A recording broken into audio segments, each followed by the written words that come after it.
This podcast is a member of WildGamesProductions.com and D20Radio.com. They came from the game table, dice bags in hand, We have one brain that we share between us. to talk about role-playing for all across the land. And you'll like it. The original, then basic, then one they scoured. Kinda grabs you by the boo-boo, don't it? To bring AD&D to the second power. You want me to put the hammer down?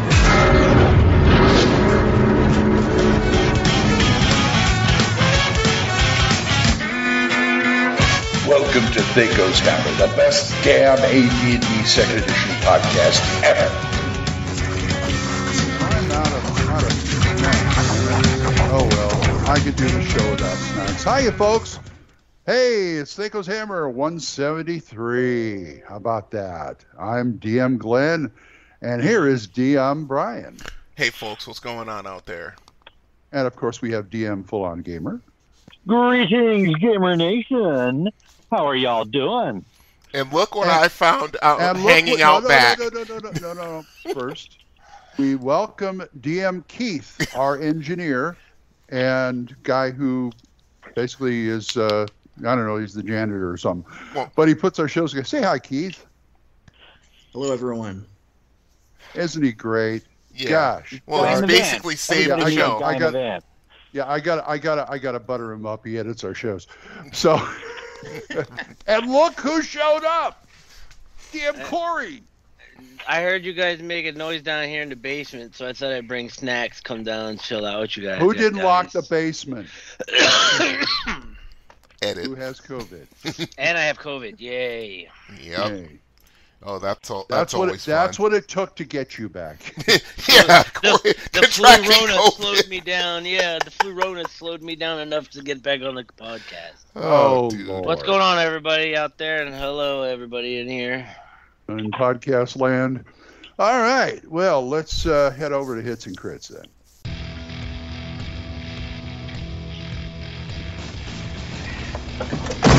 Well, One thought he was invincible, the other thought he could fly. so? They were both wrong. Son of a bitch is dug in like an Alabama tick. You're hit. You're bleeding, man. I ain't got time to bleed. We're sending somebody in to negotiate. Anybody else want to negotiate? Hits and crits. Hits and Crits. I'm going to start with Corey. What you been doing, Corey? Oh, you don't want to start with me. Okay. Well, besides the artwork and the commission work and working on the next book coming out for Arcanum, been building my world. And I looked heavily into all the different world-building aids that are out there for all you DMs who want to write down what your players have done. You want to build your world. And I've set up my world on a website called World Anvil. I'm not going to pimp them out, but I am, in fact, paying for it. More importantly, some of the 8 players in my 2 campaigns have also thrown in PayPal to help pay for this site. Wow. Nice. This site is phenomenal. I've been sitting here sick, not playing, not doing the podcast, literally just everything that has been going on in my world. I've been writing it up. You can set up editors, but yeah, I put it up there and I put a link there in the chat in Skype for you guys to take a look at. Like if you go to that link and you click on the first map there, the continent, and you'll see the flags on the East Coast. You can click on them and they go down further, and then there's icons on that map that you can go. You literally can drill down from world view all the way down to city view. Nice. And get a map. It's pretty interactive. It's I've been all the times that everybody's like, yeah, you keep talking about what you do in your campaign world. Well, why don't you put it somewhere? And I was like, that's not a bad idea. I think that's what I'll do. So, I mean, it's pretty cool place. Sounds pretty cool. Yeah, that's what I've been doing. That, and I got 2 campaigns rolling through Roll20 right now. And matter of fact, I found one of the reasons why I messaged you guys back to come back is 2 of my players listen to you guys, and they're like, "Hey, man, they keep talking about you." I was like, "Oh, they're talking about me, huh?" I was like, "Oh, okay, I see how it is." So no, I decided to come back because two of my players listen to the shows, and I got them on Thursday. Brian makes the occasional derogatory comment about yeah, that's me. I'm always talking crap. That's me. No, you talked about me about when Glenn was selling off his books, his second edition, and you talked about me about my collection. What? Oh, that's what I'm talking. Reference. What? Not busted chop. Full on. What's going on? Going through the COVID trials for Novavax, getting paid for that. So, right on. Get paid for it. Why not? Sure. And then I'm experiencing the wonderful world of 3 inches of snow in South Carolina and driving through the idiots out here who can't undertake a difficulty check. Yeah. Wow. I find that rather amusing. I'm just surprised the state hadn't shut down. No, South Carolina won't. Georgia will. You playing any MMOs or anything lately? I'm always still on the Star Wars The Old Republic. I just need access to the internet or time at home long enough to log in and actually do stuff with it. Mm-hmm. And of course, like I said, they got their 25th anniversary. They got their big anniversary going on right now. It's not 25th; it's one of the other ones. But yeah, they got a big anniversary year coming up, and they're going to have events for it all year long. Nice. And their new expansion building on that. So that's the thing that's going on. I just been working my way through all the anime that I'm planning to corrupt you with further in the future. As are we. Yes, I have brought them fully over to the dark side, and I'm plunging their brains into chaos. Yeah. Did you at least start with the classics? That's all I asked. Did you please just start with the classics? Corey, believe it or not, he sent both Brian and I about $2,300 worth of Blu-rays. I'm looking at them right now. Actual DVDs? Actual DVDs. Blu-rays. Yeah, all Blu-rays. Yes. What? I'm like, he must be making quite a bit of money in his truck driving job to send us that kind. Matching one, so you both have like the same list of yes. DVDs? Pretty much. Yes. Hey, I've got a spreadsheet here. I've been keeping track of how much he spent. I've got right now. Gage and I are going through the first season of Attack on Titan. Nice, good series. And then we're going to go to Demon Slayer, and he actually gave me one that I asked for, Record of Lotus War, and I thank him. Oh for that. yes, a very classic. Oh, series. now I'm jealous. I actually still have it on VHS. But my question is, did either of you get Robot Carnival, Vampire Hunter D, Lensman? No. Oh, you're going old school. That's what I asked. If you started with the fundamentals. No. I've seen the fundamentals. So have I. Okay, long time ago. Yes. I mean, I could use like the original. I can't remember the name of it. Doggone it. Kenshiro. Rurouni Kenshin X. No, Fist of the North Star. Yep. Oh yes.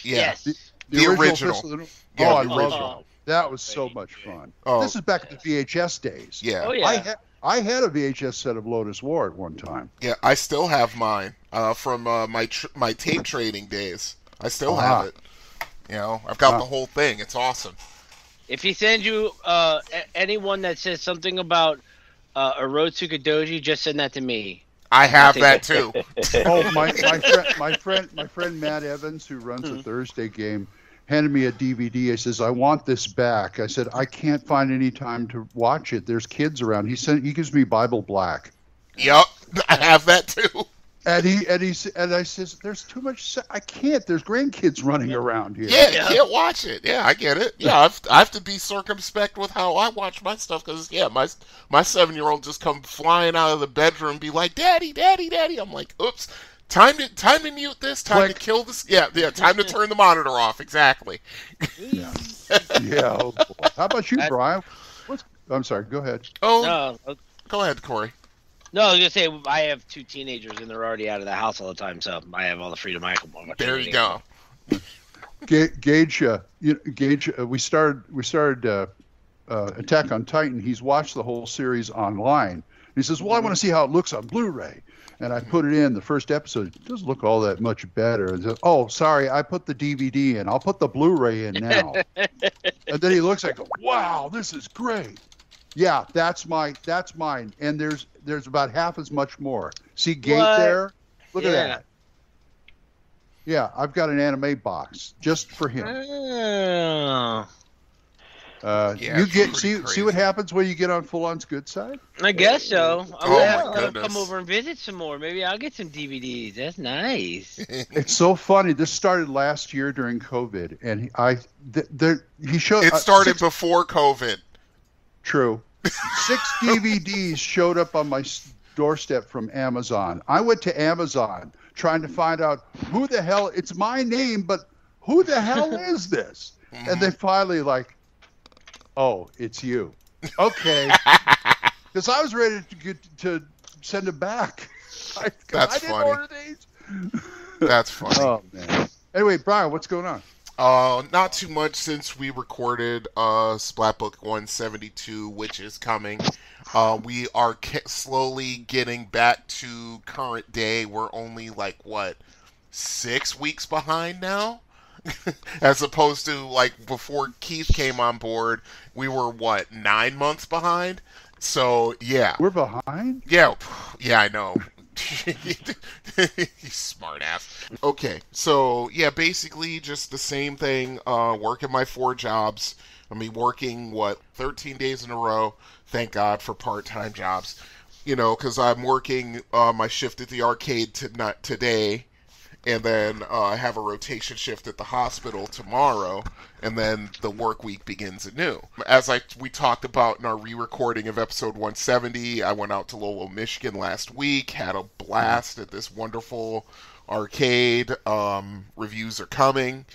I just put out episode 49 of my own podcast, Confessions of an Arcade Addict. Aside from that, just, trying to keep everything on an even keel around here.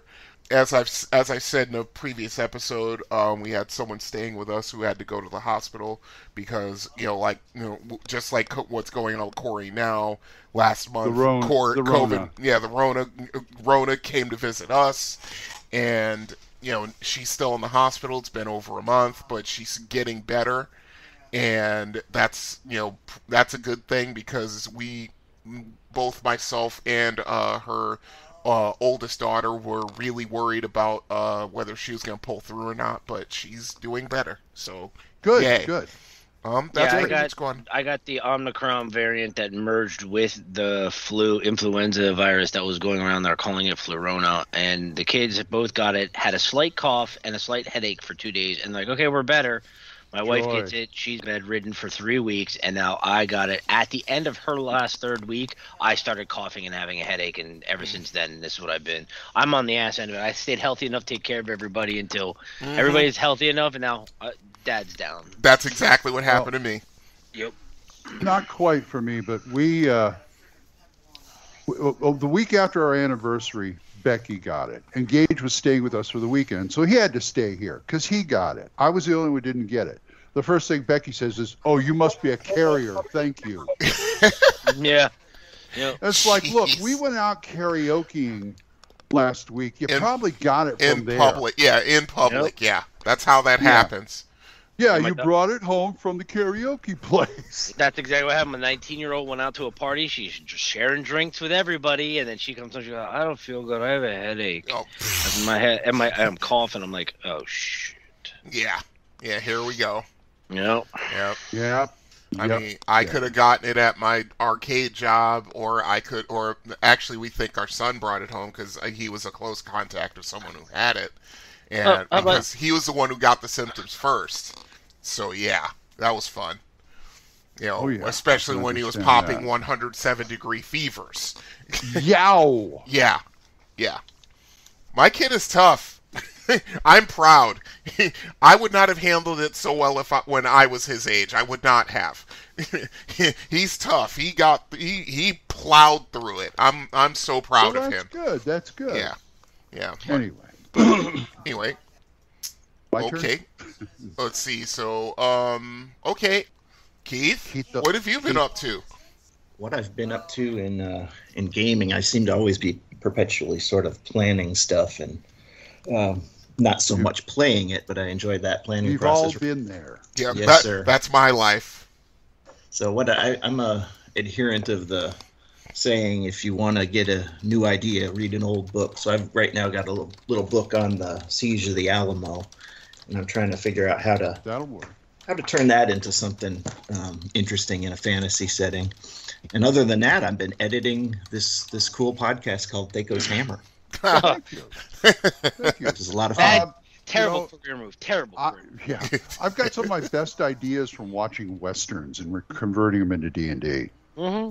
Yep. Yeah. Yep. Remember hearing you talk about some of those along the way. They ran through Rio Bravo in D&D. It was great. Best idea I've ever gotten was from watching some James Bond villains and what their end of the world and turning a James Bond villain into a BBEG. Nice. No mechanicals, no electronics, turn it magic, and you have yourself a big bad evil guy in a world-ending event that the players got to stop. Plain and simple. Fantastic. Yeah, no such thing that one player at your table is going to say, "Simpsons did it." Oh man. Woohoo! Okay, Glenn, what have you been up to? Well, yeah, go ahead, Glenn. It's your turn. Oh, I got a lot to unload here.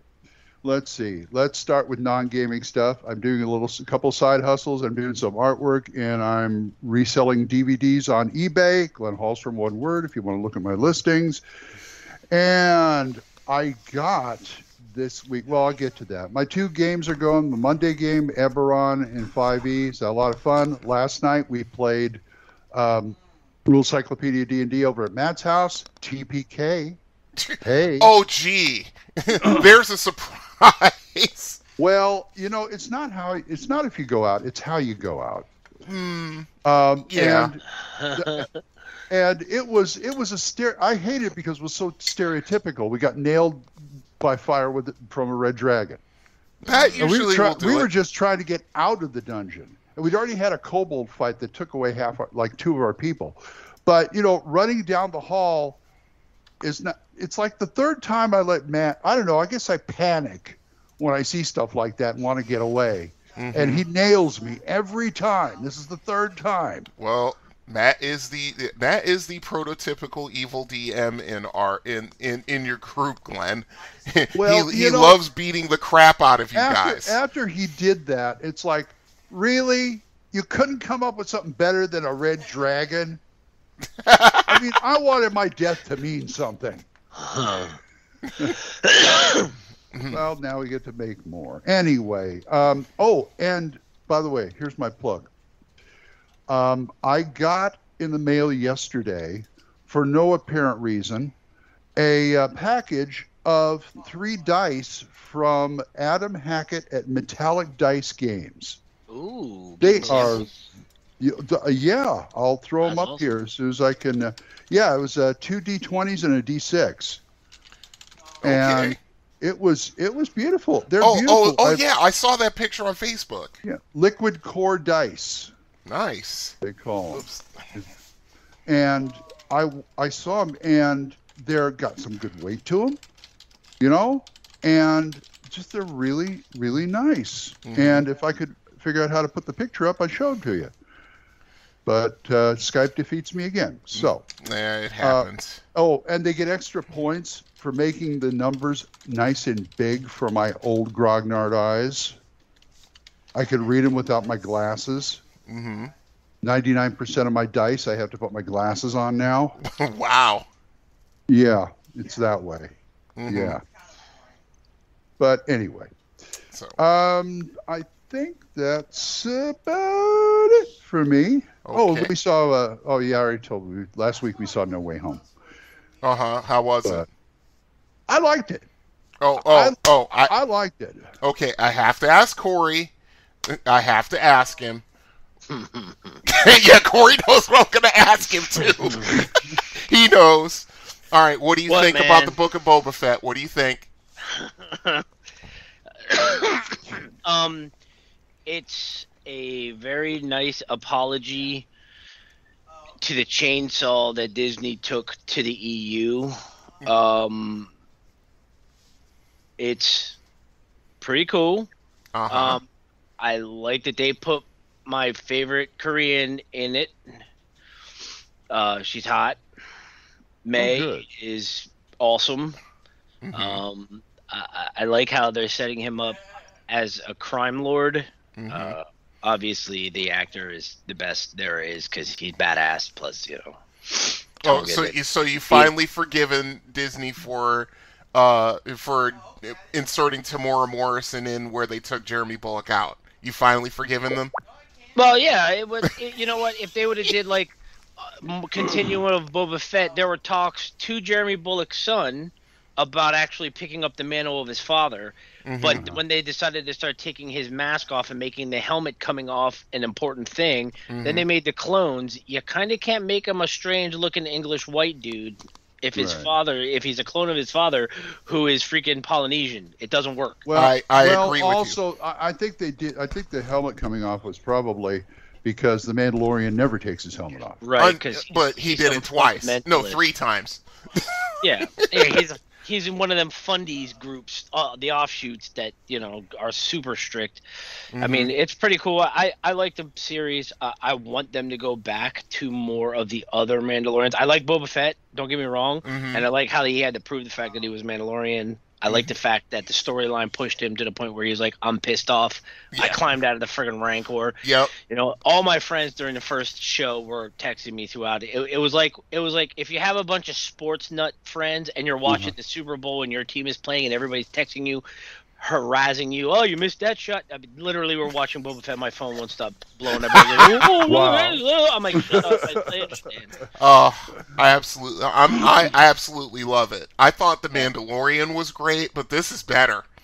I like his little swoop bike gang. Oh yeah. Oh, just the absolute cold look on his face. Spoiler alert, people. The absolute cold look on his face as he's flying Slave One. He guns them down. Oh, it was awesome. I loved it. He's like, you are getting yours right now. It was pretty awesome. And the whole backstory, how they put more fluff in, spoiler alert, about the Sand People, the Tusken Raiders. Yeah, that was great. Showing the culture, showing them teach, that was awesome. So yeah, they're redeeming themselves. I don't hate it. I like it a lot. I just wish they would have kept more of the he's back, he's going back to bounty hunting, but now I get it. He's too old. He wants to be bigger than just a bounty hunter. Right. Yeah, because you got to figure he's a clone. He's aging faster because he's only. No, he's not. He's an unaltered clone. He ages at a normal rate. Correct. They pulled. Oh, that's right. That's right. No, you're right. I forgot. There's a whole bunch of stuff they could still tap, and like I have always maintained, even after Disney did their buyout, and we shall not refer unto the legends whatsoever. That you are right. No, you're going to because you have to because Legends is goddamn good, and until and unless anything absolutely contradicts and rewrites a thing, everything from Legends is still 100% on the table and available, and it's a to get into. And when you get the good people like Dave Filoni running the shit, they will absolutely go, oh, would you like some fan service? Here you go. Would you like a little more? Here you go. Yeah. Did you love this? Bless his heart. No, I agree. And I'm just, my fingers are crossed, and I'm patiently waiting to see a large blue man in a white military outfit running a portion of a military unit, and then I will be satisfied that Disney has redeemed themselves. That's all I'm waiting for. Show me Thrawn, and we're good to go. Have you not watched Rebels? Yes, I've watched Rebels, and cartoons are great. I want to see. Listen, they put one of my favorite actresses in with orange Twi'lek skin. Yes, Jennifer Beals. Badass. Yes. Oh God, she's a fantastic Twi'lek. I'm talking about. Yes. Rosario Dawson. Yes. Dawson. Rosario Dawson. As the Twi'lek. Not Twi'lek. Yes. That right there was just like when you see somebody go from cartoon to real life. Yeah, it was. That good. Was awesome. That's why I want to see. That's why I haven't watched the second season of The Mandalorian. Why? I don't like Ahsoka. You don't like Ahsoka? Well, she's only in 1 or 2 episodes. She's only in 2 episodes. Yeah, so now she's getting her own series. Yeah, so. well, I'll watch it. If you haven't watched the last season of Clone Wars, and you haven't watched the Which rest I of Rebels, haven't. don't know why you should love Ahsoka. You need to finish watching it because, yes, Ahsoka, when she showed up, pissed everybody the hell off. Ahsoka, when she showed up, was broken and wrong. Mm-hmm. And then they realized that, and they say, you know what, we're going to make this character better. And they did. Yes, they did. Yes, Well, they did. I did watch a YouTube video where they explained the 4 episodes in Clone Wars where they developed her. Mm-hmm. And that they said that was the whole plan. What, to piss people off and then fix her? Mm-hmm. Yeah. That's happened before. More importantly, that fucking show, The Mandalorian, put in another one of my favorite actresses. When I saw Cara Thrace, Starbuck, yeah, in Katie a Mandalorian Sackhoff outfit, Yep. when I saw Sackhoff in a Mandalorian outfit, I was like, okay, this show has become a good show now. I watch this show now. Are they going to put Longmire in there? Are they going to put Longmire in there too? Well, they already put what's his name on the TV show? He's the cop. What's his name? Bosch. They already put Bosch in as Bosch Imperial. is in there? Bosch is in as an Imperial trooper, and of course the one comedian. Bill Burr. Bill Burr was awesome. He was awesome. He brought such a great. It's just a great different flavor to the Mandalorian. I was so happy. I've never watched Battlestar Galactica, but I know her because Becky was a big Longmire fan. Yeah, right. Yeah, Katie Sackhoff is good. I have to admit. I didn't particularly like her as Starbuck, although I hated it at first, but then I was like, okay, I don't hate it, but I'm not too fond of it. But then I saw her in freaking the third. Are you talking about Riddick? Yes, thank you. The third Riddick movie. Yeah. That she was in it, and I liked how much of a badass she was. Then she's Bo-Katan, and I'm like, cool. Before we get back to role playing, we got time. Before we get back to we role got playing, time. Games, They'll take the ride with us. I just want to say one thing. Last time I said Gage made me sit down and watch Endgame before we went to the movies. Yeah. I liked it. Yeah. Endgame was good. It was like Marvel's version of Back to the Future. Yes. And this to me, it was Marvel's version of The Empire Strikes Back because it ends on a dark ass note. Yep. Just like Empire did. It was awesome. Yep. Yeah. The first one and then the second. Kind of a bittersweet note. Yeah. You like that's you like comedies, Glenn? Did you ever see the movie The Heat with Sandra Bullock and Melissa McCarthy? I just saw that like about a month ago. My wife watches that movie and loves it. So when she saw Bill Burr on, she's like, "Are you or are you not a stormtrooper?" I was like, "Okay, I get it." I should watch that because I got the hots for Melissa McCarthy. So she's not bad. Okay, but anyway. Yeah, I mean, this is the catch-up stuff. I knew we were going to be doing this. You shouldn't have brought up Star Wars and Boba Fett with me. I know, but I had to ask. And you knew I was going to ask. I never even said anything. And I think when they do the She-Hulk series, I think Becky's going to watch it because what's her name's supposed to be back? Jessica Jones is supposed to be in that. Yep. Oh, she liked cool. that. She liked Defenders. She liked Jessica Jones. Oh, that's right. Yeah, that's right. Well, hopefully they bring back Luke Cage if that's the case. I love that dude. Oh, I love in No Way Home. Matt Murdock has a cameo. Oh, yep. And that's how because at the end of the last one, everybody to tell all the people who are trying to say, "Oh, those Netflix series of Marvel aren't canon. They mean nothing. They're not part of the MCU." Bullshit. Yes, they are. Yeah, they are. And it was the same guy. It was funny because what happened was they needed a lawyer because everybody was bothering him because they found out he was Spider-Man.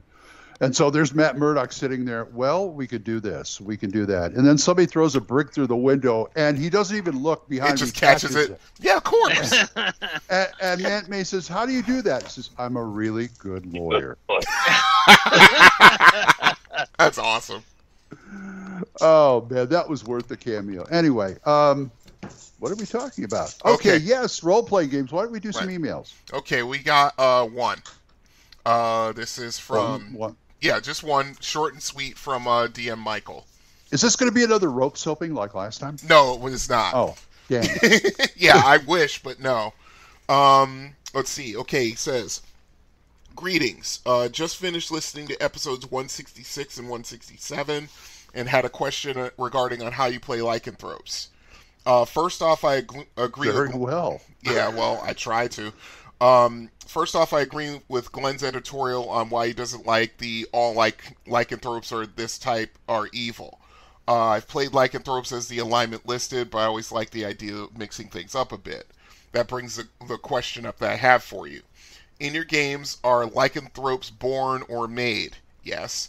Yes. In other words, are lycanthropes a result of a magical curse, or are they born lycanthropes, or maybe a bit of both? Oh, and Glenn, in the discussion of Mordenkainen's Electric Arc, which was one of the spells we talked about, you mentioned making a cantrip version. That would be Mordenkainen's Static Shock, range a few inches, material components are a piece of carpet and a metal doorknob. Very nice, very nice. And that's what he has to say. Okay, let's go around the table. My favorite new spell now is somebody wrote up. I call it tub thumping. Oh God! Where the material component is a whiskey drink, and a vodka drink, and a cider drink, and a lager drink. Yes. But what it does is people can hit you, but for 8 hours you just get right back up. Oh my God! I says that's perfect. That's right up your alley for useful. Sure. Comedy D&D always has a place. It's awesome. It's called "But I Get Up Again." Yeah. But I get up again. I was like, I'm using this because it's useful too. Okay, what was the question again? Are lycanthropes born or made? Discourse, one bourbon, one scotch, and one beer. Oh yeah, that's another one. Well, then your old lady throws you out. Yeah, exactly. Your landlady throws you out. Yeah, you run out on her because you owe her money. Yeah. Lowers your charisma by 7 to all friends. Oh, everybody funny. Now you funny too. Yeah. I was just going to say you're in the middle of a fight and you cast that and out the door I went. You teleport out of there. Oh, that's great. Okay, anyway, let's go around the table. Born or made? Yes. Yeah, me too. I think that, there are only certain types of lycanthropes. We just did the Were Spider in episode 170, which is out right now. And you did the Were Swine, which I listened to last night while you was working on my world. Exactly. Yeah. And so there are certain types of lycanthropes that have to be made, and there are certain lycanthropes that can be born. I can see two when a male and female lycanthrope love each other. Anyway, very much.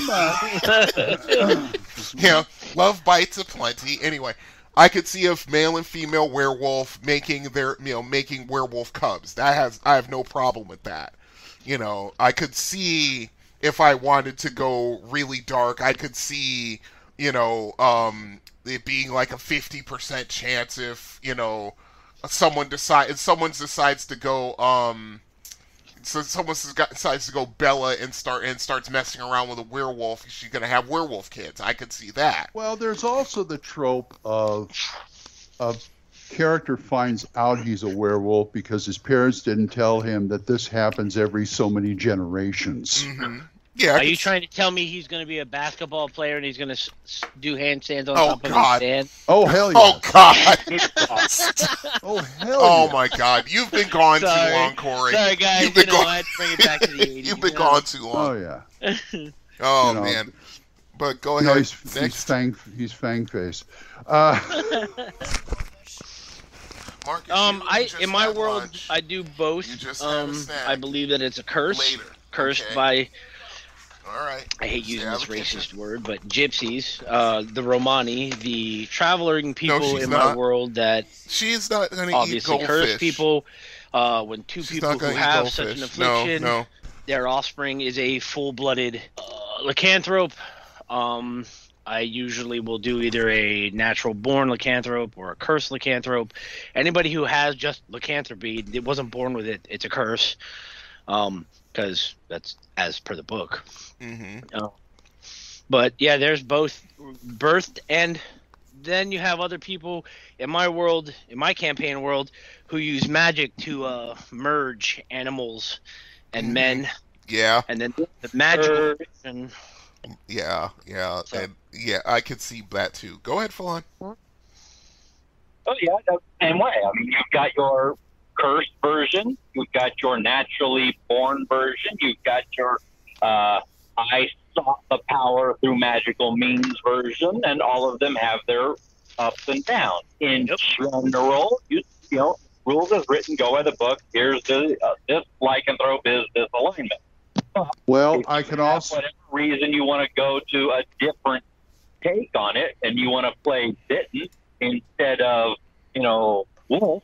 Okay, you can do that. You can go for the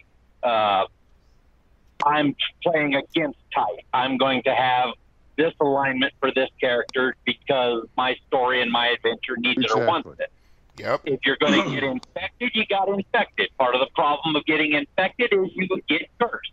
You get cursed, you have the side effects and damage of the curse is it's going to shift your alignment. So if you don't want your alignment to shift, fight off the curse. That's the point.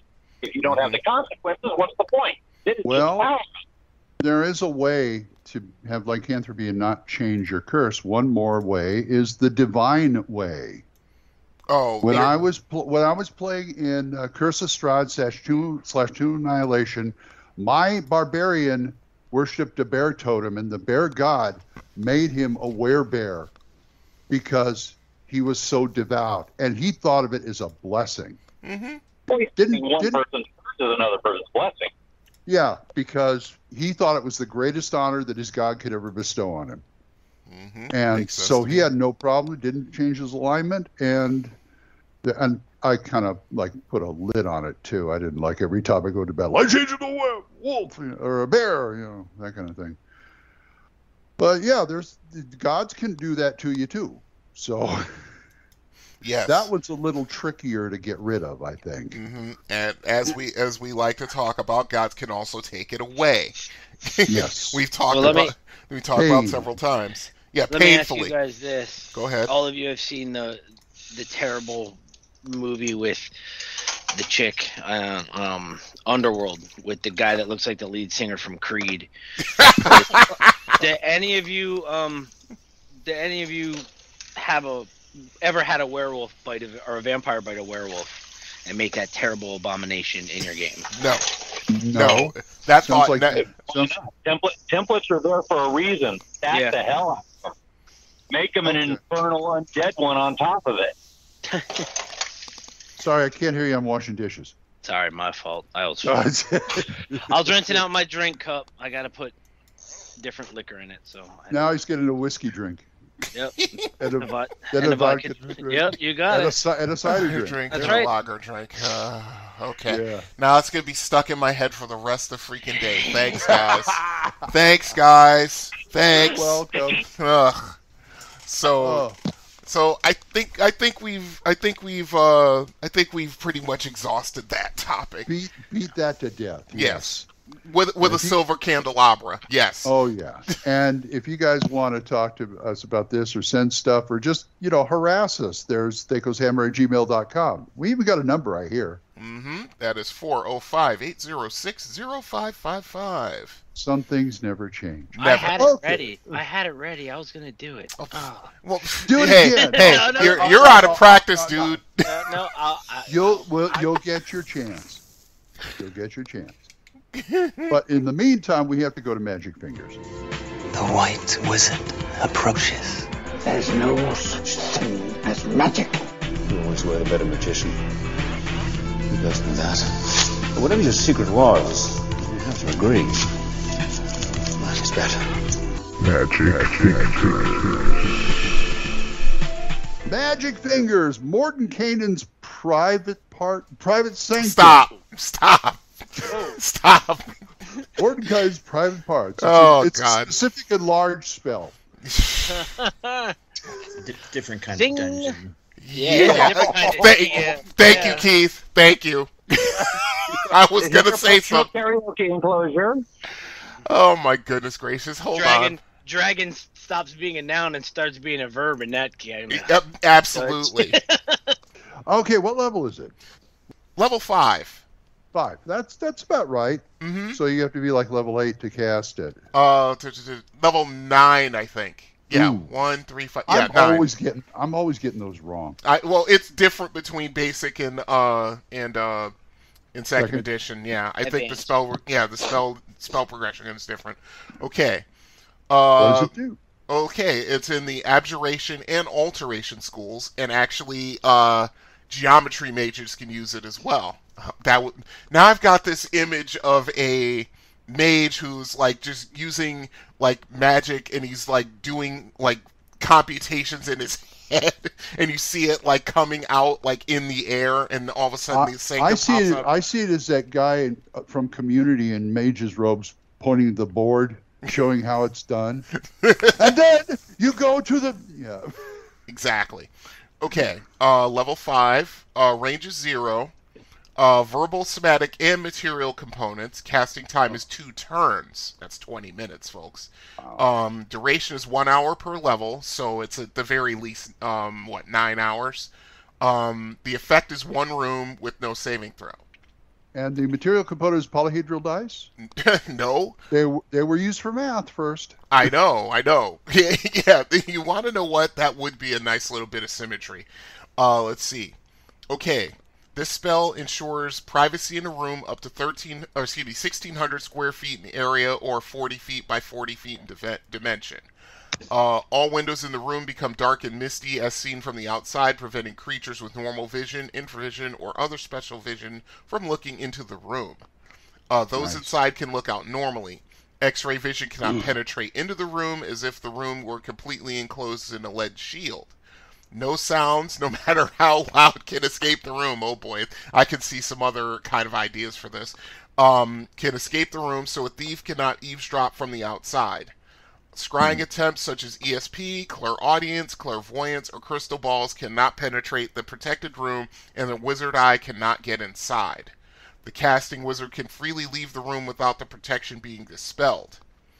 So, let's see. Material components. A thin sheet of lead, a piece of opaque glass, a wad of cotton or cloth, and powdered chrysolite.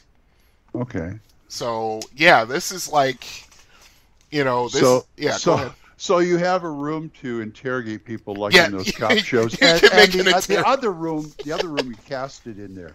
Yep. Think he's lying? Yeah, he's lying. Yeah. Exactly. So what? Yeah. So, yeah, I mean, I could see this being like you're in a dungeon and you have to make sure that, with a couple of other spells supplementing it, like, say, like, Phantom Guardians, because, that's another spell we covered, or something like that. This way you can ensure that your mage gets, a full night's sleep so he can memorize his spells the next day. Good idea. So have you guys used it at any time in your games? I'm trying to remember. I think I used it once or twice. Just in that situation, just you are in the Underdark in a cave, or you're down in a dungeon like 5 or 6 levels, and you guys are hurting. We were hurting, and we had to cast as many spells as we could to ensure that we weren't going to get jumped by wandering monsters, or at least have an early warning system detection thing going, so that if something came this way, we would at least be prepared for it. But yeah, our mages were completely out of spells. They had to have that 8 hours, and this is the kind of thing you find. I think this is the kind of thing you find in a scroll. Yeah, or in a Ring of Spell Storing. Yes. Yeah.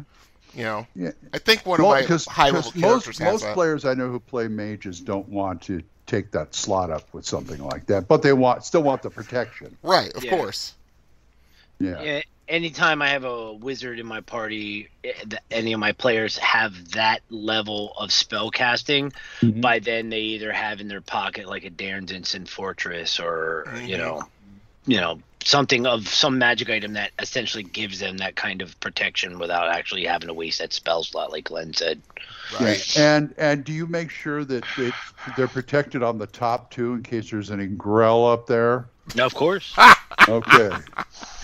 I still know what the third dimension is for that. I mean, is it just a 40 by 40 by 10 foot room, or how much is the height limit on that? Because you put them in the bottom of a 40-foot well tower, and you could have issues with that. Yes, you could. But yeah, I would say it 40 only by gives 40 you by 10. total. Yeah, it gives you 150 cubic feet. I mean, I guess it can go as tall or as low as it wants, but it has to spread out. Mm-hmm. Yeah, that's a good deal. You know, that's a good area. So I mean, yeah, that's a good question, Full-On. I didn't think of that, but I would say 10 feet high because it doesn't really affect the overall dimensions of it. You know, just but then again, you could have it in this smaller room as like 5 feet by 5 feet. It just basically goes to the dimensions of the room out to 40 by 40. So that works. You know, so you could actually have an interrogation room. You know, you could actually take a small in the room. realms, and in the realms they probably do. I wouldn't doubt it. Oh, this is absolutely used for hiding away your secret prisoner. Yes, without a doubt. Or that's the place or you the keep star witness. Yeah, or the star witness, so they don't get killed. Or the 0-level princess you're trying to save. Yeah, because you that's the problem is that you have to make sure that when you have that kind of 0-level, first level being in a second, in like say like a 9th or 10th level campaign, that zero first level can die really, really quickly, really fast. Keep you in this little box to stop the aggro from happening. Thank you. Yep. You just stay in here. Do not come out until we tell you it's safe to come out. Exactly. I just wanted a drink of water. I'm looking. Is it possible to push into this area, the private sanctum? What do you mean push into? Well, I'm looking at the spell description and like nothing's keeping anything out. Marcus, I'm recording a podcast. I'll do it when I'm done, okay? Wander into it. It just prevents seeing, vision, scrying, sensory input. I mean, it doesn't really protect you against the sense of smell. If something has a good enough tracking ability, they could track your footprint up to the door. And the black fog that's on the outside of it. It looks like that when I was trying to look in, only saw a black fog, and I'm like, okay, well, like, can they walk through the fog, and then all of a sudden they're in it? It's not like Now, I'm wondering if you could stack a spell, a protection type spell, area protection type spell on top of this, like Wyvern Watch. Oh, get in the middle of guards and wards is always fun. That's right. Yeah, but that's a little overkill. Yeah, guards and wards is a and who are you after? That's true. Depends on who's after you. You're right. Yeah. I ever thought of that? If you're being chased through a dungeon, you have guards and wards. All of a sudden, you start setting stuff up as you're running. Yep. Absolutely. Yep. Wow. I could see that. I could certainly see that. You're just running through the castle. Using your passwords as you go to basically deactivate, whatever, deactivate the guards and wards as you're going. Yeah, I could. Can you tell? They'll drop guards and wards on it and totally screw up the defenders. Mm-hmm. Can you say D&D Wizard's Tower Home Alone? Yeah, right. Yes, I could see that. Got this little apprentice kid who knows enough spells to stop them. Yeah, or at least hurt and hinder them. Yeah. Yeah. Oh, I remember. Here's a flashback. I remember reading a dungeon adventure where this wizard used his magic items in the dungeon. For he would set up traps with, say, he enlarged a bag of holding and put it on this hallway, so you end up at a dead end in a bag of holding. That kind of thing. He was using he's taking all his magical items he's collected over the years and using them to protect his place. Yep. Hey, that's a very good use for magic items that you no longer carry around with you. That's true. Yeah. That's why I never argue back when the player who's playing the wizard's like, yeah, I'm taking this longsword +2. Why? Reasons. Okay, you have a tower guard. Guess what he has as a weapon? A longsword +2. Oh, that's why the wizard wanted a longsword. Yep. Absolutely. Because you never know what ally you may find or you may have or you may conjure, for that matter, if you're a wizard. A summon, yeah. Or if you're high enough level, your followers that show up with measly ass iron weapons made in the countryside, you're like, hey, dude, drop that sword. I got something for you better. Yeah. You know? Yeah, here, choose this. Yeah, and, you know, on that occasion where you decide, you know what, screw this, I'm going to drop a Tensor's transformation, and I'm going to beat you with a +2 sword. Yep. Ouch! Oh, well, yeah, if you really want... Well, that's going to be the very, very last spell we actually go in the Mordenkainen's order, which will be, episode 175? That is Mordenkainen's sword, and I was always thinking that He-Man came from a D&D player who used Tensor's transformation and Mordenkainen's sword. Yeah. He has the power. Yes, he does. Yeah. Anyway, you guys want to talk to us about this, THACOsHammer@gmail.com, or we have a phone number, Corey. 405. Wait. Yes. So far, so good. Continue. 405-805-0555. Oh, close. 806. 806-0555. There we go. We'll give him another try. Yeah. Anyway, let's go on to the snipe hunt. If you only had a living brain. What do you think? Escaped gorilla? Listen, you're making enough noise to wake up the dead. I don't have to wake him up. He's up. It's time for a snipe hunt. Snipe hunt, an amethyst dragon. You guys keep talking. I'm trying to think of the next segment, what I'm going to talk about. Amethyst dragon, that's a gem dragon. So yes, it that is. Would be what? That would be what alignment? Neutral in alignment. Neutral in alignment. And they have psionics, so yeah, I know you have no interest, Glenn. Yes, they're psionics. They're psionic dragons. I didn't know there were psionic dragons. Yes. Yeah. That's most of the scary. neutral dragons have it. Yes, all of them do. Yeah. Now that's scary. That's even worse than that they can throw spells. That's even worse than that. Mm-hmm. But yeah, I mean, it's this was to me because you had the chromatic dragons, which were all evil, and you had the metallic dragons, which were all good. You had to have something in the middle, and they finally came up with these things. It took them a little while, but it was necessary. I think they didn't put these out until the Psionics Handbook came out, so these came out right afterwards. Which no big surprise. Yeah. So, they're smaller than your average dragon, but yeah, they can be really tough. They can be, with that neutral alignment, they can be your adversary, or they can be a benefactor, or maybe even a little bit of both, or neither, depending. Right. Depending on your situation. The murder hobo says it's going to be a trophy. Yeah. Okay, then then his brain gets melted. I kind of like characters I like loose cannons in my games where you don't know if they're going to harm you or help you, and sometimes they do one or the other. Or both. Or both. I mean, I have NPCs in my game.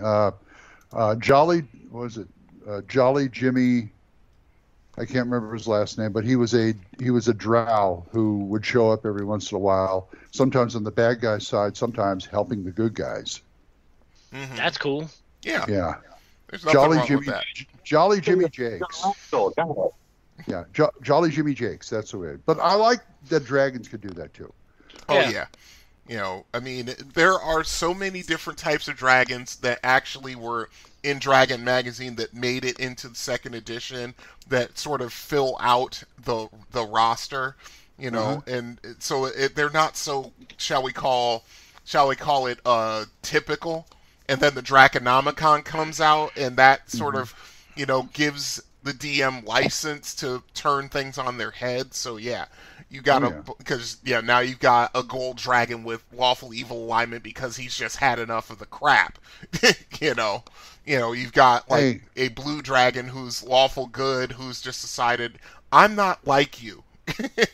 Way back when we were playing Labyrinth Lord, that was my first TPK with a white dragon. Mm-hmm. Yeah, white dragons can kill you just as easy as anything else. Or was it? I can't. No, it was a good dragon, but we managed to wake him up from all of a sudden wake him up from his sleep. He says,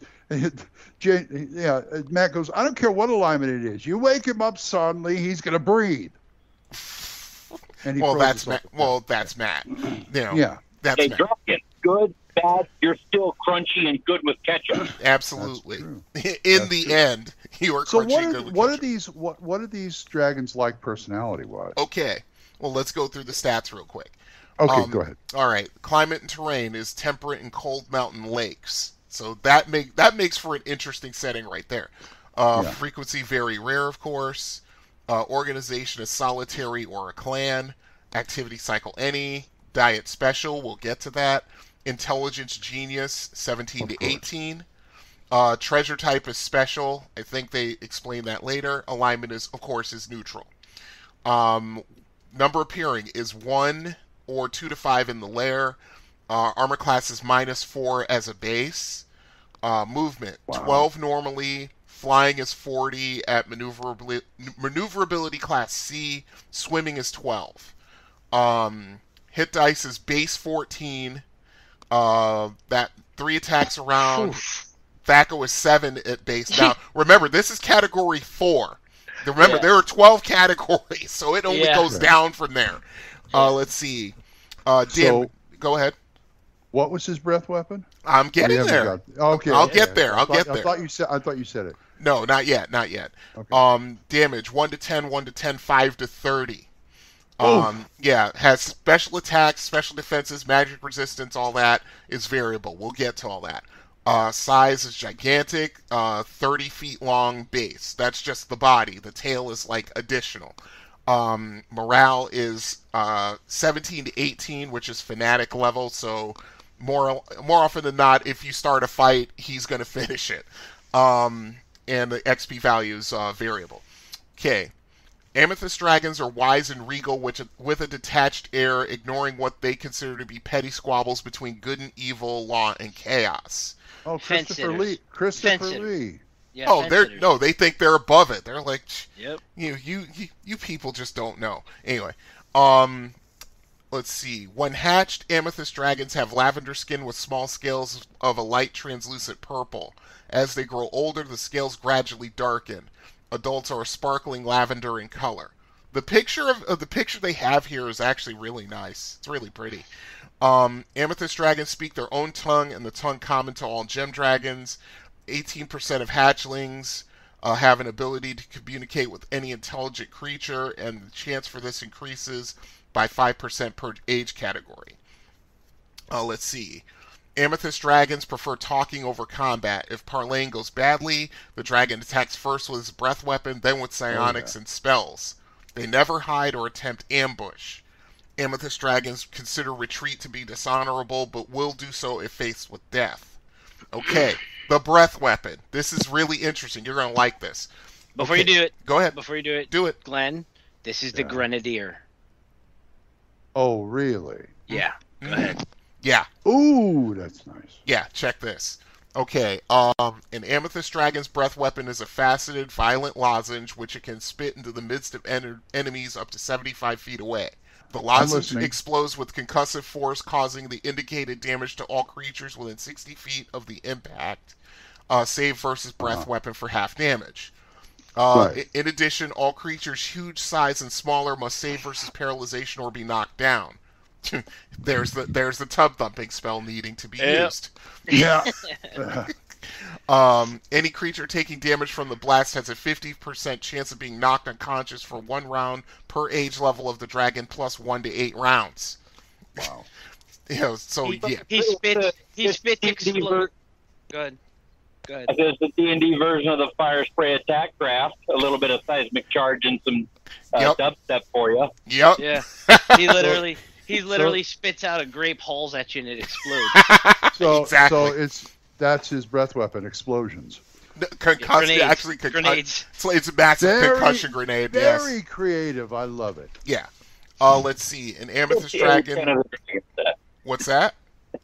The O10 of the dragon set. Yes. Yes, and it only gets more interesting from here. We're going to go through all of them.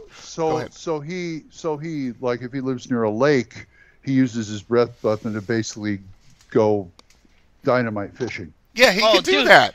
He Yes, could just put his easily. head just above the surface of the water and spit that out Was and in the skip kitchen. it like you skip a stone Okay. across the surface of a lake. It just there's a whole bunch of PCs on the shore edge. He just puts his head just above water and spits that thing and it skips across the water. Oh wow! Oh wow! Yeah, I like it. Incoming. Yeah, for sure. Okay, let's see, where was I? Oh, an Amethyst Dragon casts spells and uses its magical abilities at 9th level plus its combat modifier. So, just coming out of the shell, they have that ability, even though they're not able to cast spells until they reach Category 4. So, by the time they start being able to cast spells, they're a 13th level ability. Wow. So, let's see. Amethyst dragons are born with an innate water-breathing ability and are immune to poisons. They are also immune to force attacks and effects such as from Beads of Force, Bigby's Hand Spells, Wall of Force, and Odaluk's Resilient Sphere. As they age, they gain the following additional powers. At the young category, they can water walk 6 times a day. Juvenile, they neutralize poison 6 times a day. As an adult, they shape change as a druid into a reptile, bird, or mammal 3 times per day, with each form only being able to be used once per day. Let's see. At old category, they get Odaluk's Resilient Sphere 3 times a day. Very old, they can cast Reflecting Pool once a day, which is good because now they can keep an eye on their territory. Right. And at Venerable, they can control weather once per day. Well, Nice. they can keep eye on the territory unless someone already cast. Come on. Mordecai Private Sanctum. Private Sanctums, yeah. Thank you. That's a callback. Let's see. There we go. Their psionics ability, the actual level is equal to their hit dice. 3 devotions, 3 I can't remember it. 3 sciences and 3 disciplines. Disciplines, thank you. 3 sciences and 5 devotions. Correct. Yeah, thank you. So let's see. Psionics is my backyard. I love these. I love using these dragons. This is true.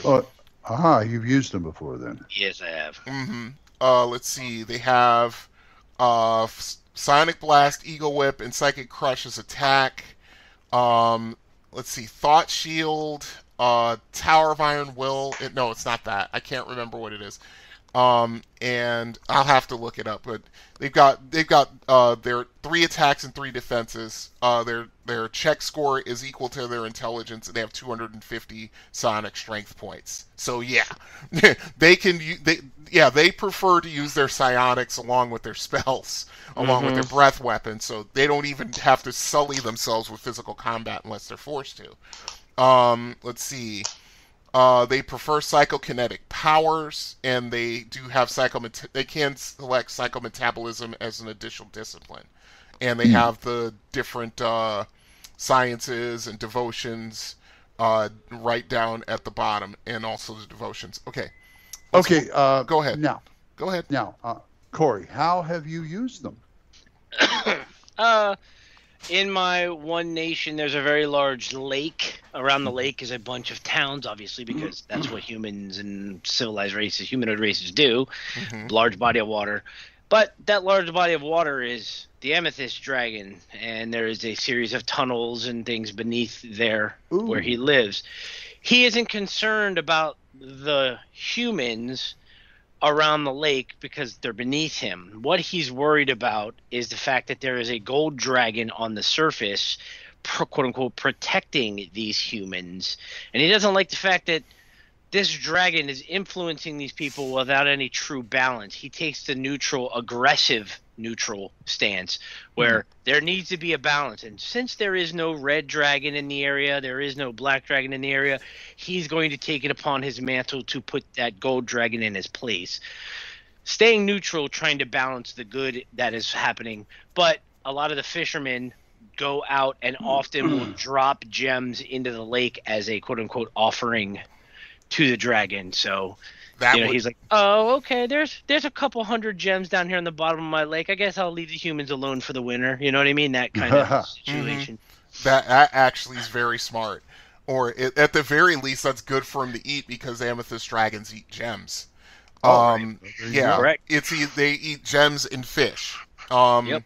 Let's see. Yeah, just like Corey said, they live on the shores of isolated mountain lakes and pools, some in caves beneath the water. They're good parents, but believe their young should fend for themselves as soon as they become young adults. Yeah, get out of the house. If I have new players, that's how I would like to introduce a dragon to them the first time, swimming in a lake underwater. Oh yeah, without a doubt. That'd have been cool. Oh yeah. Let's see. Oh, it's not flying. No, it's swimming. It's down there. See? Yeah. Yeah. If you ever had a child in a swimming pool and you grab their feet and they stand in your hands and you throw them up in the air, when you're in the pool, just imagine like a PC swimming and all of a sudden he's like, and you feel the bottom of the ground. What do you mean? Well, you feel the bottom of the lake and all of a sudden it's starting to push you up out of the water. You're on the head of the amethyst dragon, and he's like, why are you swimming in my backyard, yo? Exactly. What are you doing here? And they start playing with you like porpoises. Now, jeez. I did look too hard at the picture. Are these winged dragons or not? Yes, they have wings. Okay, so they can do both. Yes. Yep. Yeah, they can swim and they can fly. Yes. I just see these dragons as like, chilling at the lake all the time. That's how they get their exercise. That's their, their hobby, their recreation. Yep. Yeah, they go for swims. They go hunting fish and whatnot. Yeah, and then they go for Pilates. That kind of thing. I just see a goodly knight going to the shore while this dragon is doing a backstroke in the lake, and he's like, dude, the kingdom blah blah blah is going to attack the people of blah blah. He's like, I don't give a fig. They're stupid humans. I could care less. Then they said they're going to put all their wastewater in your lake. He's like, okay, show me where to go. Let's exactly. Exactly. Because now they're messing with his home. Mountain lake because dragon piss flows downriver. Yeah. You could actually set it up to have this neutral dragon actually doing some bad stuff because maybe there's a dwarven mine, and dwarves mine need to get rid of the extra rock that they mine out of the tunnels. Where do they throw it? They throw it downhill. Where's it going? Into this lake. Yeah. Amethyst dragon gets pissed off. That's the trick of dealing with an amethyst dragon if you're a PC, is to gotta make it personal. Yes. Yep. Yeah, because he doesn't care about how does it affect him. Mm-hmm. That's pretty much it. So their breath weapon starts when they're hatchlings at 2d8 plus 1, and by the time they get to Great Worm status, that's 24d8 plus 12. Yeah. So, yeah. That's a lot of hit points. Yeah. That purple lozenge is roughly the size of a 2-story Tudor home coming at you from the sky.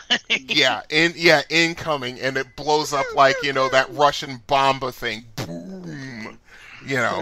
I want an amethyst dragon who's bombing from the sky and making that sound. Pew, pew, pew. It's a pew, pew dragon. Yeah. Uh-huh. Yeah, with a gigantic boom at the end of it. Their armor class starts at -1, goes all the way down to -12. Yeah, that's crazy. Yeah. Let's see. They don't get spells until they get to category 4, but they start getting wizard spells and priest spells. It's more priest spells. Yeah, priest spells. Yes. Yeah, they can heal. They can curse. They can remove curse. They can cause disease. Yeah. I see an adventure in the making. Getting a dragon to remove a curse off you. Why should I help you? That's all he has to say. You're just a human. I don't care about you. Some of you guys out you there, gotta make it personal. Mm-hmm. Yeah, some of you guys out there want a cool hook for a player story. Listen, one of your relatives is cursed. You have an amethyst dragon in your region. The dragon prefers gems. You become an adventurer to collect as many gems and treasure hoards. Is that a +3 battle axe? I don't want it. Oh, is that a piece of agate? Give me that. I want that. You're collecting enough gems to take them back home to get your relative uncursed. Right. There you go. Exactly. So can he raise? No. Actually, yes, he can. I was about to say by the time they get they get 5th level clerical spells at category age 9. So, by the time they get to category age 12, it's like 2 of each spell from 1st to 6th level for wizard and priest. Yep. With a magic Okay. resistance of 60%. I could see you talk him into raising one of your cohorts. Yes. And it's like, okay, do you want him to come back as a human or something else? That's reincarnation. Yeah, but I could do a reincarnation. I do a real good kobold. Do you want kobold? I can do kobold. Oh, you want a human? Okay, fine. Well. Yeah, exactly. Or even better, your PC. What's your PC about? He was a first level adventurer and died. Amethyst Dragon raised him back to raised dead, and now he's working as a patron for my PC. My PC now has to collect every gem he finds and bring it back to Yep. You owe me. Yep. Yeah. You can pay off that raised dead. That's another way to deal with them. Favors. Who do you think was the dragon who wrote Poe's Dragon Scroll? That's one of these guys. Yep. So, yeah, I mean, this is that's what I mean. You've got just someone who is just not about, their thoughts are just so different. And that's what PCs, especially veteran players, need, is to be shown, hey, not everything is what you think it is. I mean, there are some dragons who look basically like another dragon, and then when they start acting differently than that dragon, you see the question mark fall on your PCs. Uh-huh. And now here's a question. If they have clerical spells, I don't know if they get them naturally, but do they worship any deity? Yeah, Bahamut or Tiamat or any other okay. Or Io, for that matter. Yeah. Yeah. Ow? Yeah. No, not Io. Io. As in, as in the moon of Jupiter. As in, he's the god of neutral dragons.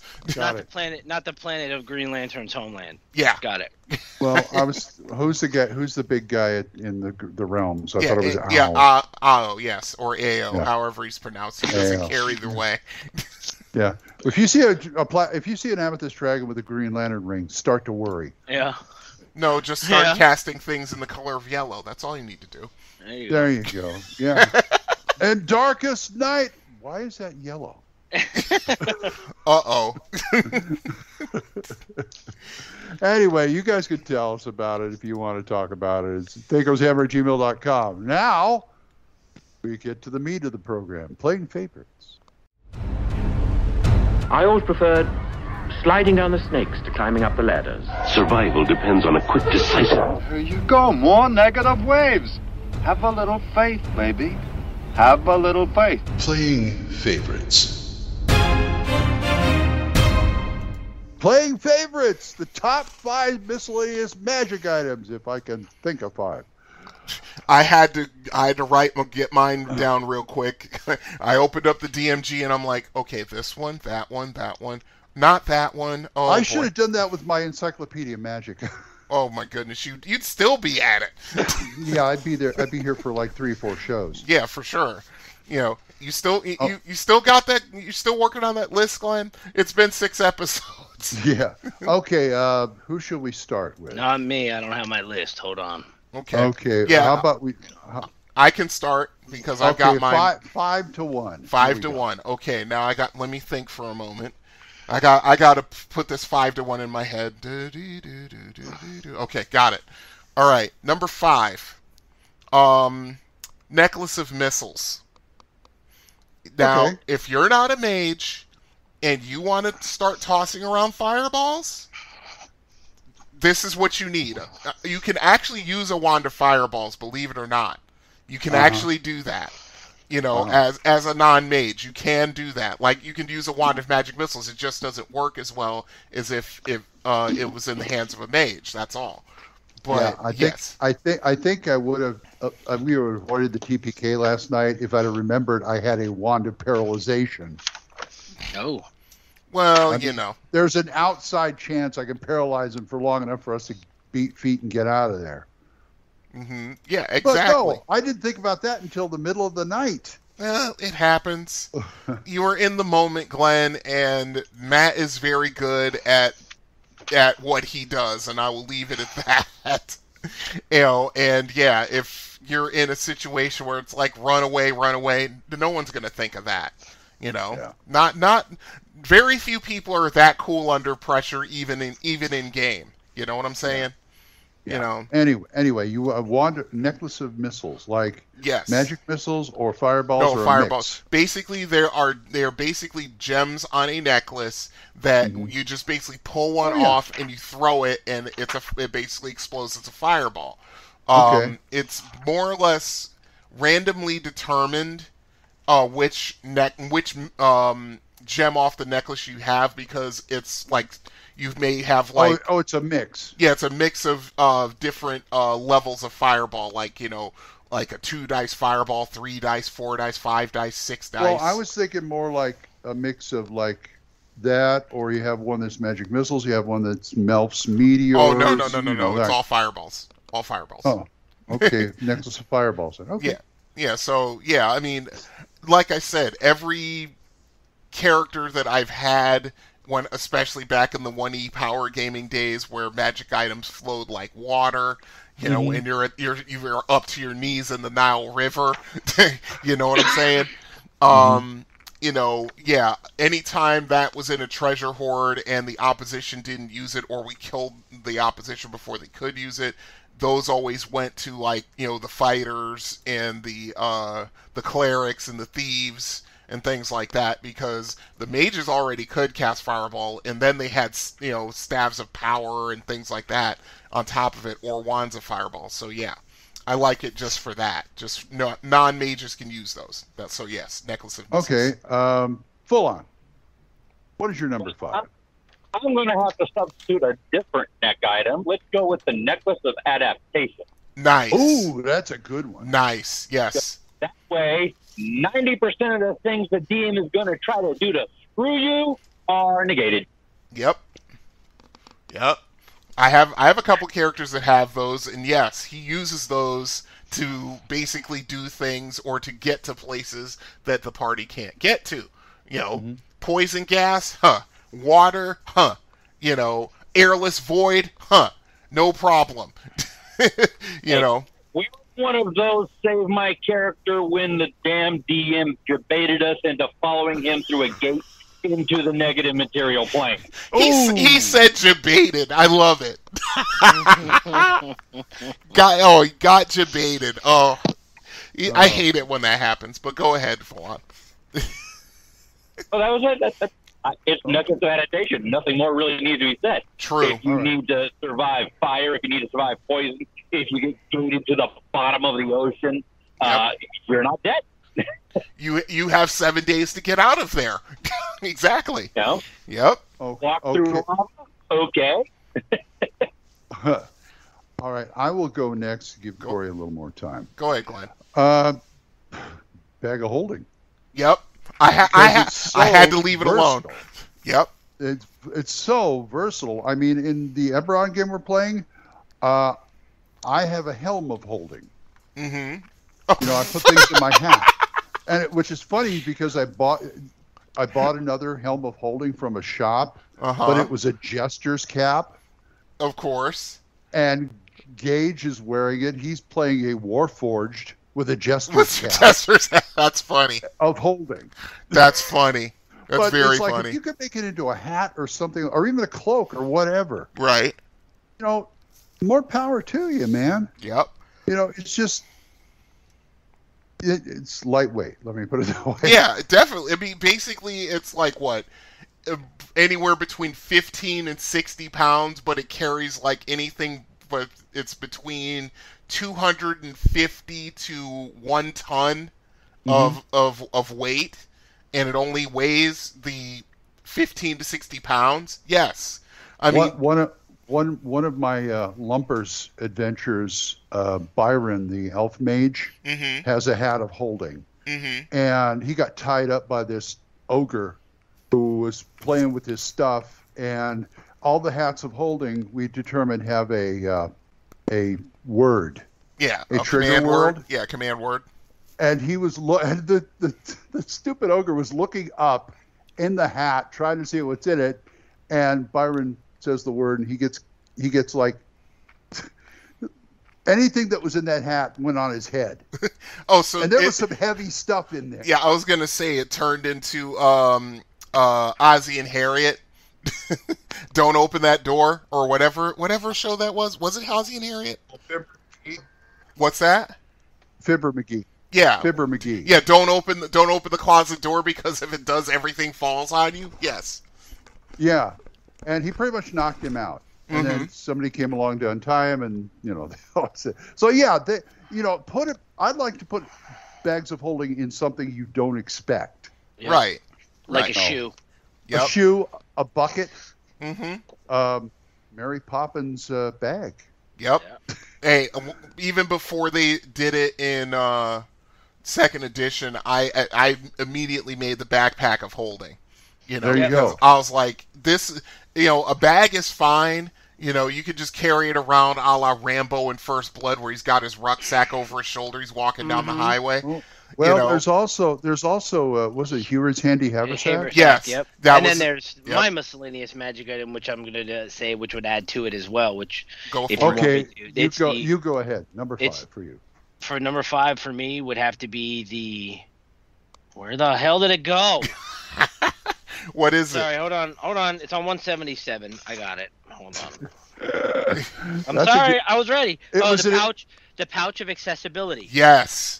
Yeah. The normal seeming pouch is actually a strong magic item which can contain up to 300 pounds in 30 special constructed pockets within it. Each pocket can hold a maximum of 10 pounds or 1 cubic foot of volume. The cool thing is it allows you to just call forth items you want instead of reaching in and dragging around a bag of holding. Yep. You just put your hand in and go, broadsword. Zoom. Okay, cool. Let's do this. You just make sure that broadsword's in a scabbard. Yes, exactly. And now you know why all the mages in anime are Chunibios who scream out their spell attack. Because they're just reaching into the pouch of accessibility for their material components. Yep. Absolutely. And don't forget the Mistar of video games. Mata Miso! Hey, I love those. Careful. I got them on Steam. I love them. Yeah, so do I. I play them every so often. Okay, number 4. I think we started with you. Yes. Number 4. Let's see. Okay. Decanter of Endless Water. Hey, there we go. Yep. Once you get this, you basically have a minor gate to the elemental plane of water.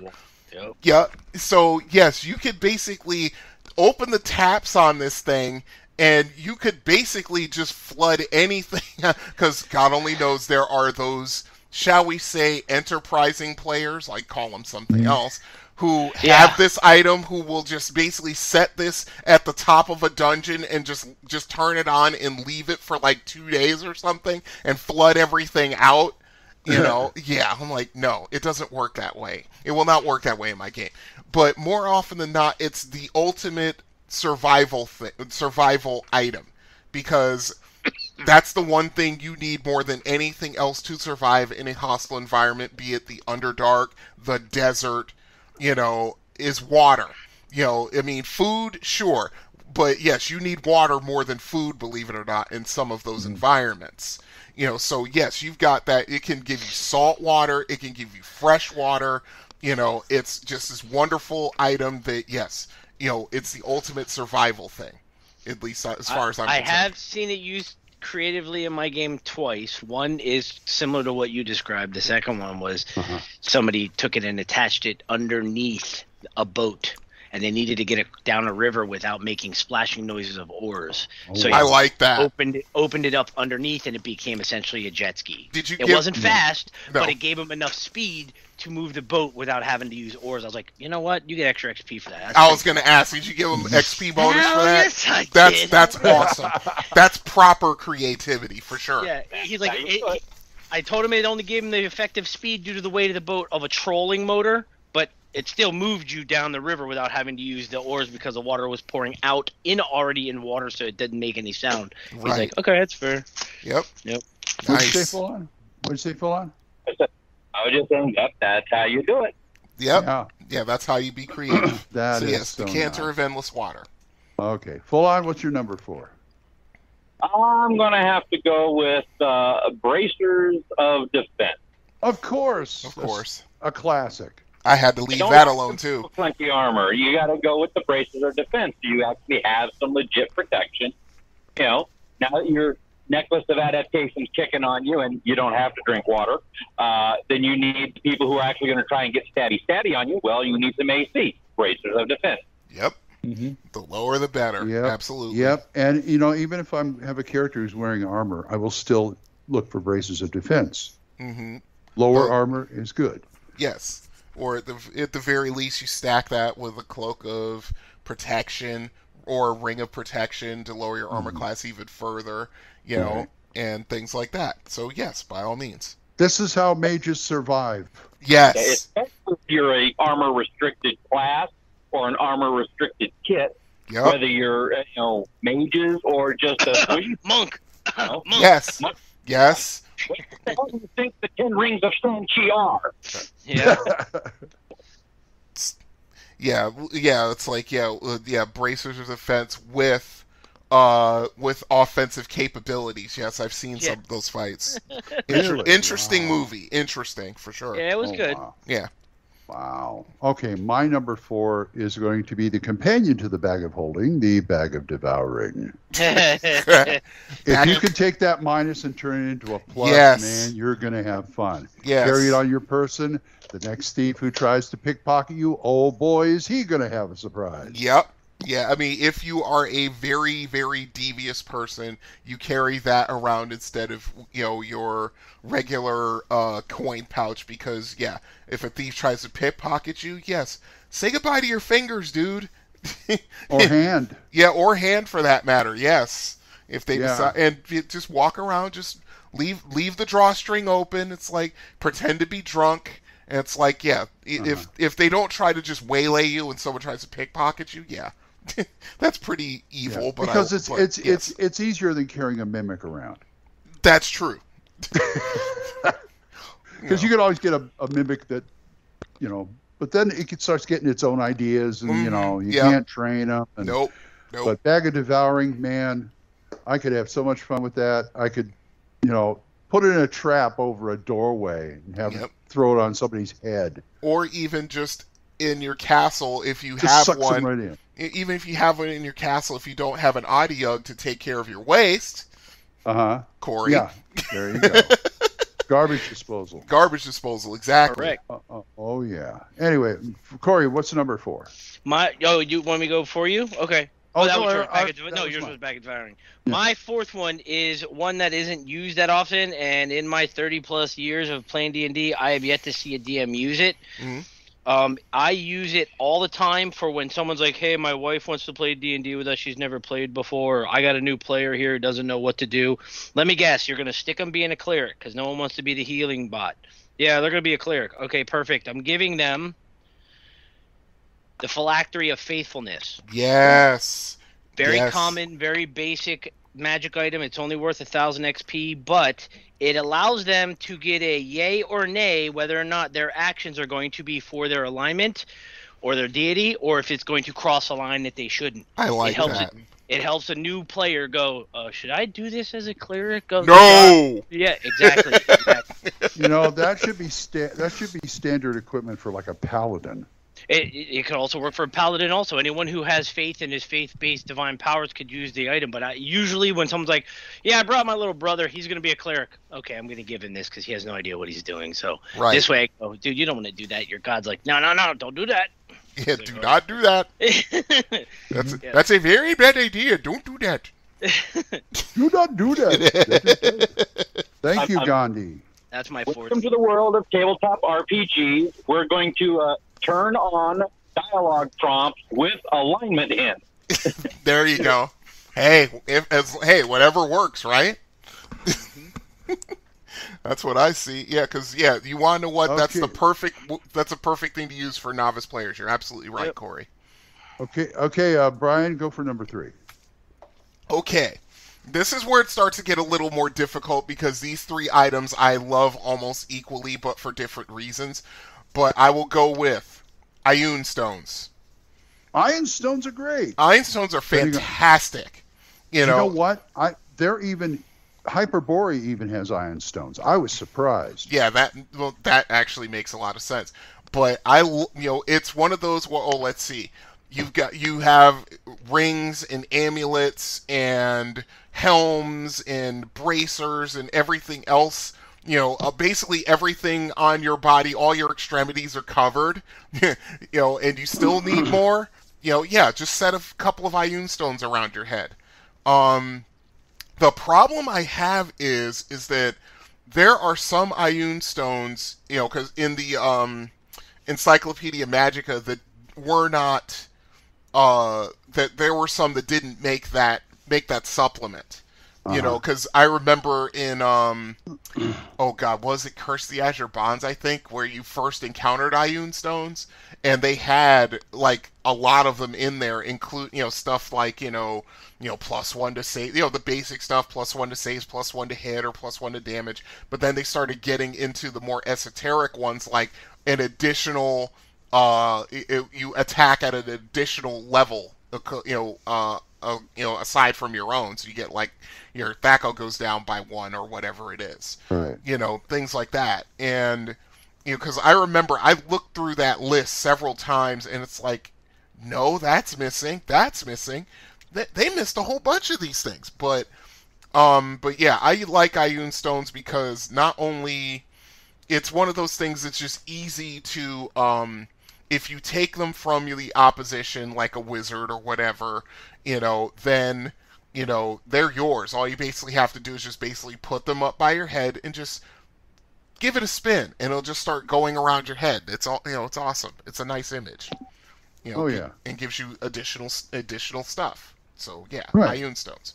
There is a very good article in Dragon 174 in page 90. It's called Bizarre the Bizarre Ioun Stones. Where do you go if you want some more? It's an awesome article that gives you some good options, and they give a couple more than that. That list that's on that Dragon article or in the Encyclopedia Magic, but it tells you more about where they come from. How does a player get them? And this isn't working for you, dude. That's an Infinity Stone. That's actually better. Yeah. But actually, there's another Dragon article before that actually had more.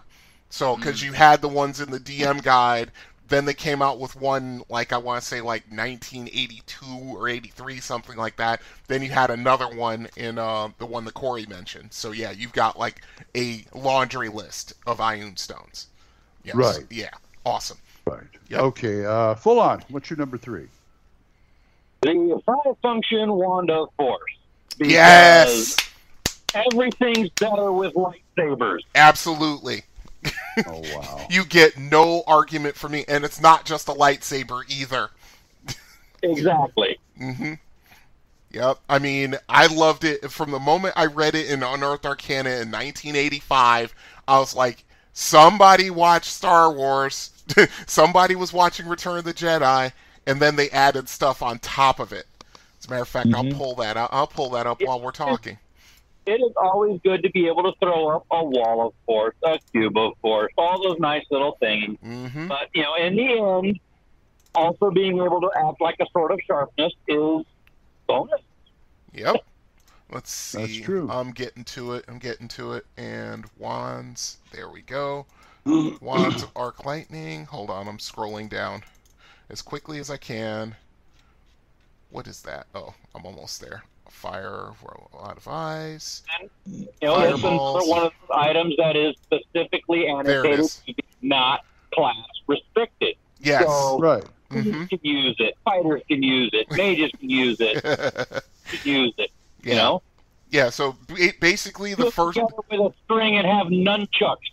Yes. Oh, God. there's a new weapon proficiency. Okay. The first function is the lightsaber. It's equal to a bastard sword +5. Whoa. Yeah. Yeah, it's powerful. It really is. Second thing, you can create a wall of force at 10th level power. And third one, you can use it as a Big B's forceful hand spell. Wow. So, yeah, you can use that to move things out of your way. I mean, of course, yes, exactly. It has, of course, charges, and each of these things use a charge, but yes, it is very, very useful Yeah, I'm trying to remember. I think there was a fighter mage I had that had one. Go ahead. Except against Amethyst Dragon. Yeah, that's true. They're immune to it. Yep. What are you doing, you silly human? Yes. Yeah, that's true. See how it all ties together? I love it. Oh, boy. Yeah, Wand of Force. Okay, number 3 for me, I'm going to start going off-road. Go for it. Because I don't remember what book I got this out of and it wasn't a TSR book, I know that. Okay. But it was the door opener. It was this little necklace that had a miniature door on it that was enchanted. Mm-hmm. You tap it, wherever you are, you tap it, every door opens. You tap it again, every door closes. Okay, whether it was locked or not. And yeah, whether it was locked or not. As a matter of fact, interesting. If you tap it twice when it's closing, it will lock the doors. Not magically lock them, but lock them. Right. If they were locked, if they have locks. That sounds like something out of White Dwarf. I'm waiting for one of my players to abuse it, like walking into the second level of a dungeon. Hey, boom, boom, boom. Here comes all the monsters! Yay! You're gonna have fun when you start watching more of Overlord. Oh Lord. Oh Lord. And it comes back to anime, of course it does. And it comes back to everything comes back to anime. Eventually. Well, right now it comes back to Corey. What's your number 3, Corey? Page 1483 in the Blue Encyclopedia Magica. It is the Wand of Hammer Blows. Oh yeah? Oh, let me look this up. It is from the Magister. It's a Forgotten Realms item, but I've stolen it shamelessly into my world. This wand, when activated by a whispered command, causes objects to be affected as if by a crushing blow. Ooh. Wow. This is made to break potion vials, delicate jewelry, brittle parchment, maps and scrolls, lanterns, mirrors, ladder rungs, and even the material components of rival spellcasters. I give this to my villain spellcasters who point at the PC wizards and use that on the wizards. Hey, you know those 3 healing potions that the clear cat on his hip? Yeah, they're gone. Smash, boom. Yep. Wow. And then when the PCs get it, they're like, "This is cool. What does it do?" Oh, it just breaks stuff. but we're fighting ogres. Sorry, they don't have any spells or spell components or glass vials. It's a magic item, no? Use it on their weapons. You have to use it on an inanimate object. You can't take it slap some ogre upside the head with it. Nope. Can't affect living Targets creatures. must be non-living items of any size, but at least some portion of them must be within 60 feet of Oh, the tip then you can use them on golems. Yes. You can break. You can use them to do a shatter effect on golem. Crushing blow on a golem. Earth elemental. That's... Yeah. But no physical blows dealt. Rather, there is a magical assault on the internal structure of the item. Okay. Nice. Yes. I can't. Anybody got a rock to mud? No. Okay, do your thing. Knock the wall down. This is how you handle the annoying mage who has a staff of power or staff of the magi. This is how you do it. And it explodes. Yes. You break it, it explodes. Yes. And guess who's at ground 0? Yep. my initiative is lower. Okay, I'm going to hold action until I watch the big bad evil guy start to cast a spell. Oh, he's cast a spell.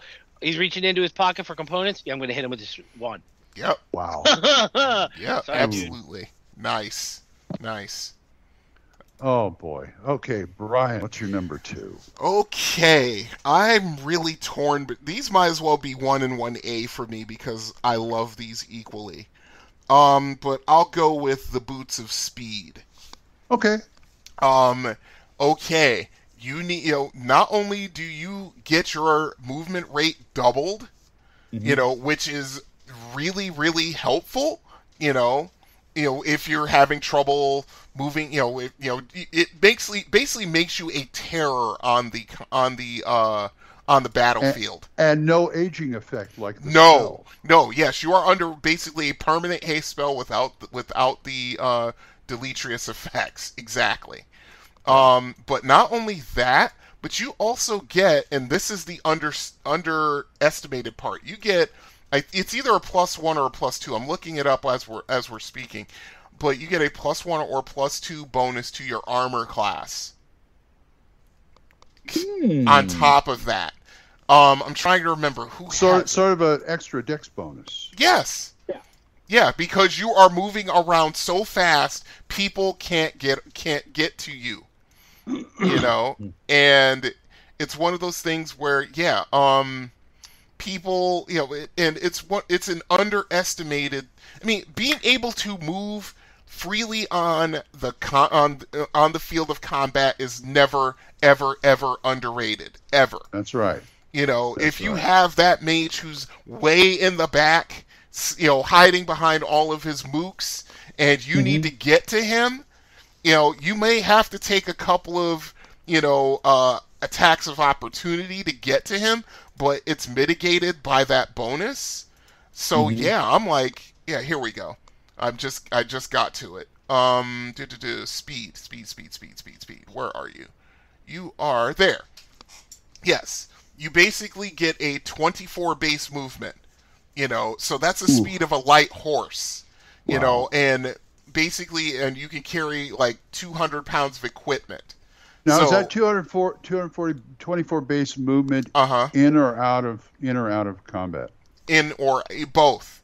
Oh, okay. You know, basically, I was going to say you half it, even 12 is good. Yes, that basically means under combat and tactics rule that if you could take up to half of your movement rate, 200. Wow. Yeah, you can 240 feet. Yeah. Wow. So basically, you can take half of your movement rate and still attack people. You know, that means you can get to that mage. And yeah, it's a +2 bonus to your armor class in combat situations.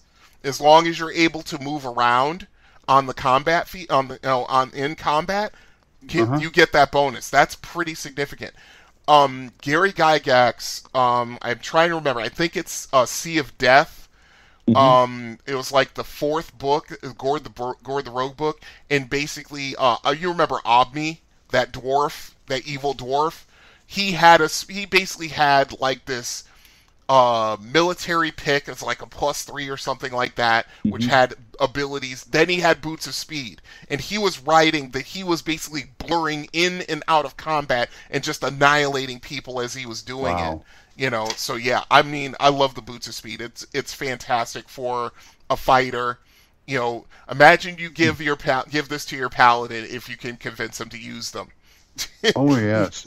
Oh yeah. Why do you think they put the bracer version of that? Drizzt had to wear them on his ankles to be able to keep up with his fighting style. Yeah, exactly. Yeah. You know, but yeah, Boots of Speed, love it. One of the best. Full on number 2. Well, you know, you got to support the Boots of Speed. They're a wonderful staple item. And you know, if I wasn't going to burn a slot on something else, I would have said that. But let's say you still need some of the pure old school classics. The Cloak of Invisibility. Yes. Oh yes. Yep. I mean, they use that. Everybody uses it because he had trophy, but it works. It does its job. It lets you hide. It lets you backstab. It lets you surprise. It lets you infiltrate. It lets you exfiltrate. It lets you do all the wonderful things everybody needs to do while adventuring. Don't you mean the Cloak of Elvenkind? Is that what you mean? No. Okay. I mean the Cloak of Invisibility. Oh, okay. Okay. I'm not talking about, you know, I'm going to lie down on the ground and look like a rock hobbit. Oh, no. Cloak of Invisibility. Okay. You're thinking of the gal from the D&D cartoon. Yeah. So you're Harry Potter walking the halls with the cloak on. Exactly. Yeah. Yeah. Okay. Done. Got it. Very nice. I'm going to throw it back to anime. You're Major Kusanagi from Ghost in the Shell. Oh, yeah. That's true. Yeah. Okay. Okay. My number 2. I'm going to go. What? Okay. I'm going to go way off book this time. I'm pulling one out of this book I have called Arcane Artifacts and Curious Curios. Every GM should have this book. I'll put a link in you guys. Okay. It's like 1,000 magic items. Nice. But this is the Ring of Detachment.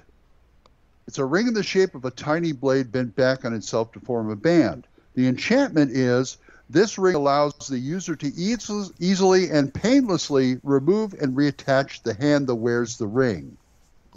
The user retains complete control of the hand for up to 60 feet. Oh, so that's how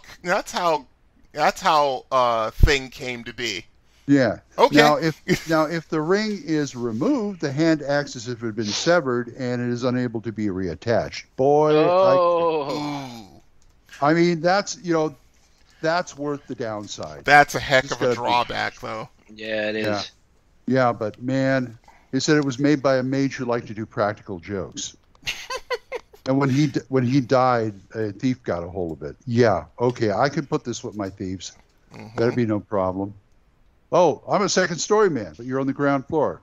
Not me, my hand. Don't forget the jewels. Okay. Yeah. That kind of thing. But it's beautiful. And now Corey's number 2. My number 2 that is kind of linked to the boots, and you kind of hinted at it full on, which is what they actually were on Drizzt ankle, which is the Bracers of Blinding Strike. Oh yeah. Oh, I love it, but they are so overpowered. Oh my god, they are yeah, ridiculously OP. You asked one of my favorite magic items. This is one of them. That's why. I mean, it acts as a Bracer's defense, giving you an AC of 4. However, the first power of 2 that it has, the Bracers allow the user to add a +1 to his or her initiative rolls when they're worn. Second, on Metal Command, the Bracers double the number of strikes the wearer is allowed for a particular round. Yep. Yep. So if you have a fighter specialized in dart... Oh, God. Stop. Wearing Stop. Bracers of Blinding Strike... Stop. You have your machine gunner. Yeah, and you always and you always win the dart tournaments, too. Yes. You were doing so well, You were doing so well, Corey. You were doing so well. My fighter looks at the wizard. Go ahead and paint the target. Yeah. You basically cast fairy fire on the targets. Like, good. Range me. Are you throwing a tracer dart too? Just to make sure? Yep. Yes, just to make sure I'm on point. Yep. Oh my God. Okay, we get to number 1. Right. Okay. And this is another fighter mages / thieves' best friend, the Cloak of Displacement.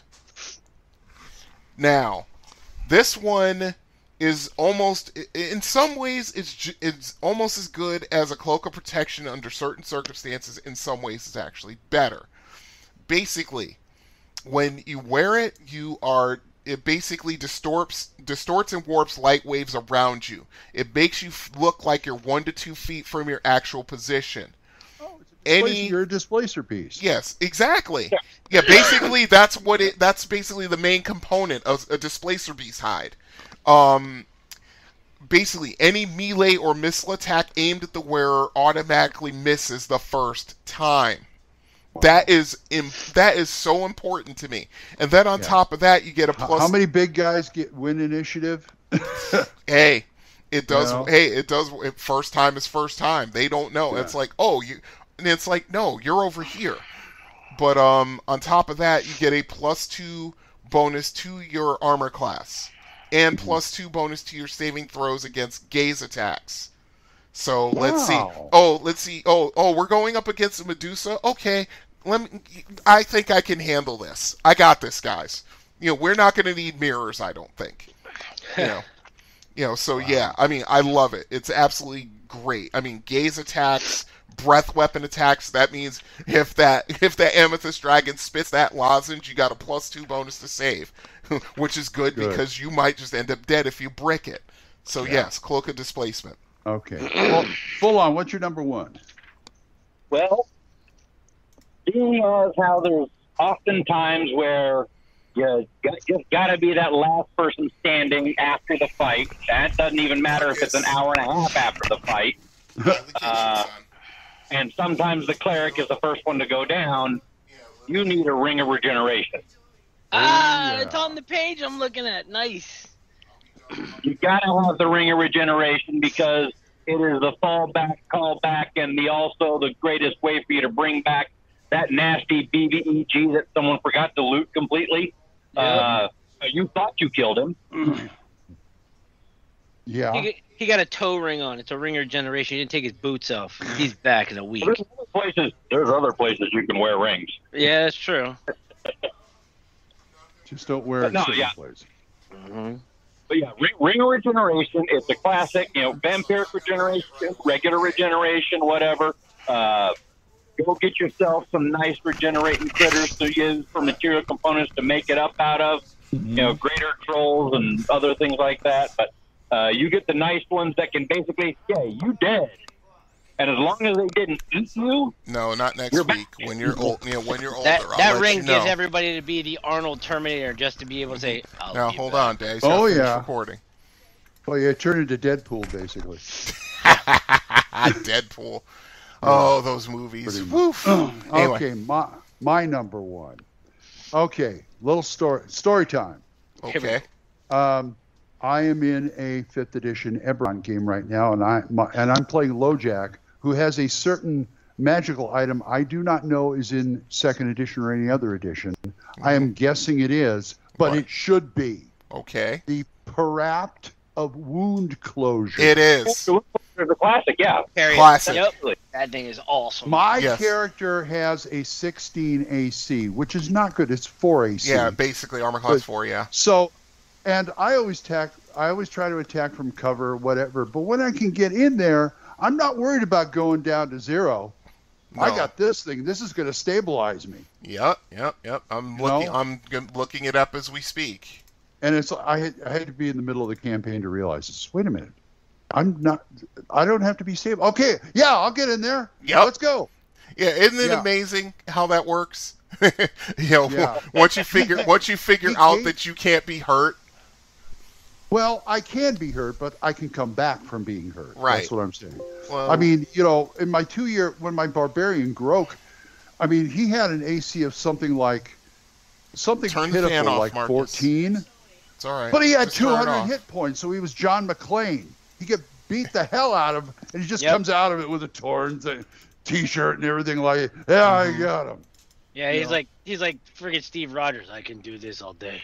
Yeah. Exactly. I know. So that Parapt of Wound Closure is my number one. I love that thing. Oh, where okay, well, Corey, you're gonna end this here. I'll end this. I'm gonna give you my number one, but I have to talk quickly about my runner-up. Okay. Story time. I have a player who's a huge hockey fan, loves hockey, and he actually made Mark Messier as a fighter. Just because he made Mark Messier. So, of course, I had to give him, on page 598 of the Red Encyclopedia Magica, the Holy Terror Hockey Stick. It's from Dragon Magazine 72. At the hand of any character other than a jock, this weapon performs as a +2 hockey stick. In the hands of a jock, it's a +5 weapon that knocks out 1d6 of the opponent's teeth. On a natural roll of 19 or 20, the occurrence reduces his charisma by 1 point, with his teeth missing. That's hilarious. I said, so was his name Casey Jones? No, it's Mark Messier, because he's always I been know. But yeah. My number one has to be very simple, and I think somebody mentioned it earlier as an off comment, but like in one of the other sections of the I know which one. I know what it is. Go ahead. It's not the wand of chromatic orb. That was up there, but I didn't use the wand of chromatic orb. It's not an actual, a written one. Yes. No. Wand, but you know what I'm saying. My number one is the Ring of the Ram. Oh, that's my a good favorite magic item. Being able to put points into your punch. You can punch that from wall down. Dude, you can punch from Captain America to Venom to Hulk, and then all of a sudden you're Ultron. Boom! I mean, that ring is just epic. Just so many different things that you can do. See, I always wanted a character, whether it was fighter, mage, or whatever, that had enough strength to knock out an ogre. Yeah. Just to go one-on-one with an ogre. Yep. Yeah, I love the fact that it says structural damage from the ram-like force is identical to an actual battering ram. Yep. So you literally sit there and beat on a freaking drawbridge. Yes. It's awesome. Or you could be beating on the closed gates of a city or a town. You inflict that much damage with it. It may take a while, but you can certainly do it. You can recharge it. It has 6d10 charges, but it can be recharged by Big Beast Clenched Fist. That's epic. Mm-hmm. Hey, you're Juggernaut, bitch. Yeah, exactly. Exactly. I'm the Juggernaut, bitch! You're in a party, and you're like, okay, the thief tried to pick the lock. He can't do it again until his next level. He failed. The wizard tried to use knock. It didn't work. What do we got? Hold on, let me take my glove off. Here we go. Bam! Yep. Let me turn my ring around. Yep. What is a great flex is when it's the wizard who does that. Yeah. He's too level. Wait a minute. Exactly. I like giving it to monks. For obvious reasons, yes. I give it as a toe ring of the ram. So There you go. boot to the head. Boot to the head. There you go. Yeah. Oh, I knew that was coming. Okay. Oh man, that was fun. The top five miscellaneous magic items. And before we go, I forgot to give the link to those dice I was talking about. It's metallicdicegames.com. Mm-hmm. Awesome. And everybody should go on Amazon and get Arcane Artifacts and Curious Curios by Madeline Hale. Great book. You can get a lot out of it. And I want to put it out there to you guys. Yeah. Okay. This isn't a one-off for me. If you guys want me back, I'll be back on. I hear the call, so you need me, I'm here. You have the call. Well, all right. Yeah, by all means, if you can do it, come on. People have been I'm letting you clamoring know. for you literally for years. Okay, well, I appreciate that, and that makes me feel good that people want to hear my terrible-ass voice and my bad jokes. But what I want to say is, I'm letting you guys know we're all stuck in COVID land, and it's the time of insulation and isolation.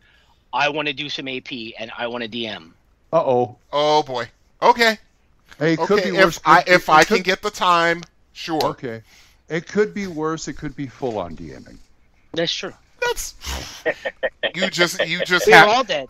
You just make we five characters all for just yourself. have to take a couple hits off the crack pipe before we can play. Sometimes I That's think all. Sometimes I think DCC was made for full-on. Why you character tunnels, our third today. Yeah. Funnel.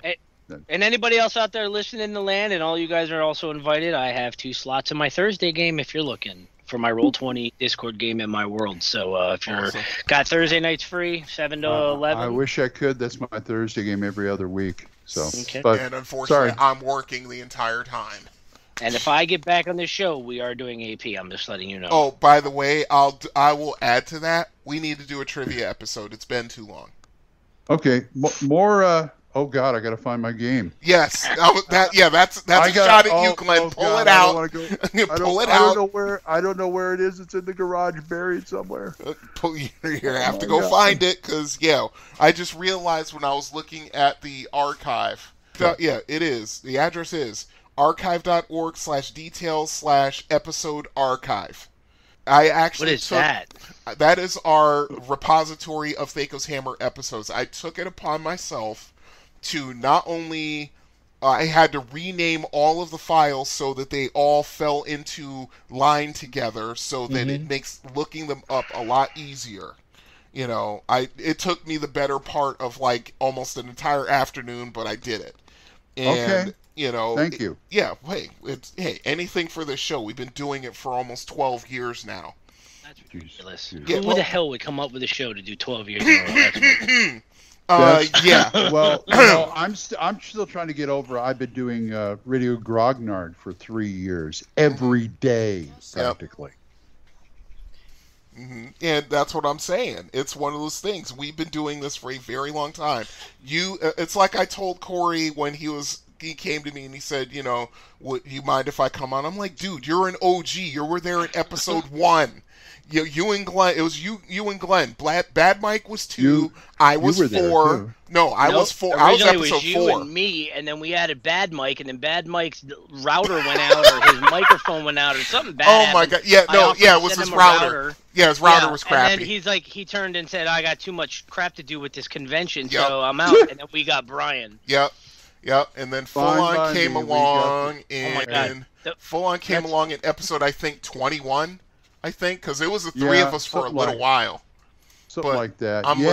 There we go. We got the cream of the crop. That was back in the days of episode 23. Of the curse of absolutely. Yeah. Absolutely. Hey, I still say it. Absolutely. Hey, if I feel that strongly about something, hey, that's a tagline for us. Absolutely. Yeah, we all did. Oh my goodness, it was terrible. That's right. That's right. Well, my drink is empty and my dice are cold, so... All right, let's close this splat book. Say goodbye, Brian. And remember, folks, just because there's a pretty purple dragon sitting by a lake and he's looking down into the water, and then all of a sudden you see him hawk and spit something purple into the water... Duck. Yeah, to run away. Because because like Falon said, it's going to be that dubstep explosion. Oh, Bye, rip to the Sarlacc, by the way. Yeah. Full on, say goodbye. All right, Gamer Nation, it's time to say goodbye because unfortunately, even the meatloaf has met its expiration date. Too soon, dude. Too soon. Way too soon. And Louis Anderson. And Bob Saget. And Bob Saget, yeah. Bob Saget. And Betty White 3 weeks before her damn 100th birthday. Sheesh. Yeah, believe it. Yeah. Anyway, Corey, say goodbye. Gamer Nation, you're out there. Thank you for wanting me back. I'm back. The only reason I'm back is because Full On gave Brian save some for later. You've been eating a Ringer all Generation. Day. I'm surprised your stomach hasn't blown up. Still healing, but I'll be here next week. And I'm DM Glen, and we'll see you next time when the hammer comes down on THACO's Hammer. Bye-bye. Wow. Right. Oh, man. Say goodbye, too. Yeah. Oh, yeah, Keith. Where are you? I'm here. Say goodbye. You can cut it in later. Penis. You're making work for me. Let's do it. Hey, we gotta do something to keep you around. We don't want you to get bored. Goodbye, everyone. And it sounds like I'm gonna be a busy man with all these plans. So don't call. THACO's Hammer theme is provided by the Diablo Swing Orchestra. You'll find them on Jamendo.com. All other additional music for this episode was provided by Kevin MacLeod. You'll find more of his music on Incompetech.com. Be sure to visit our website at thacoshammer.info. If you have any questions or comments, email us at thacoshammer@gmail.com. Remember, that's an O, not a 0. You can also find us on the second edition forums at osrgaming.org and at purpleworm.org. Or give us a call and leave us a voicemail at 405-806-0555. See you next time when the hammer comes down on THACO's Hammer.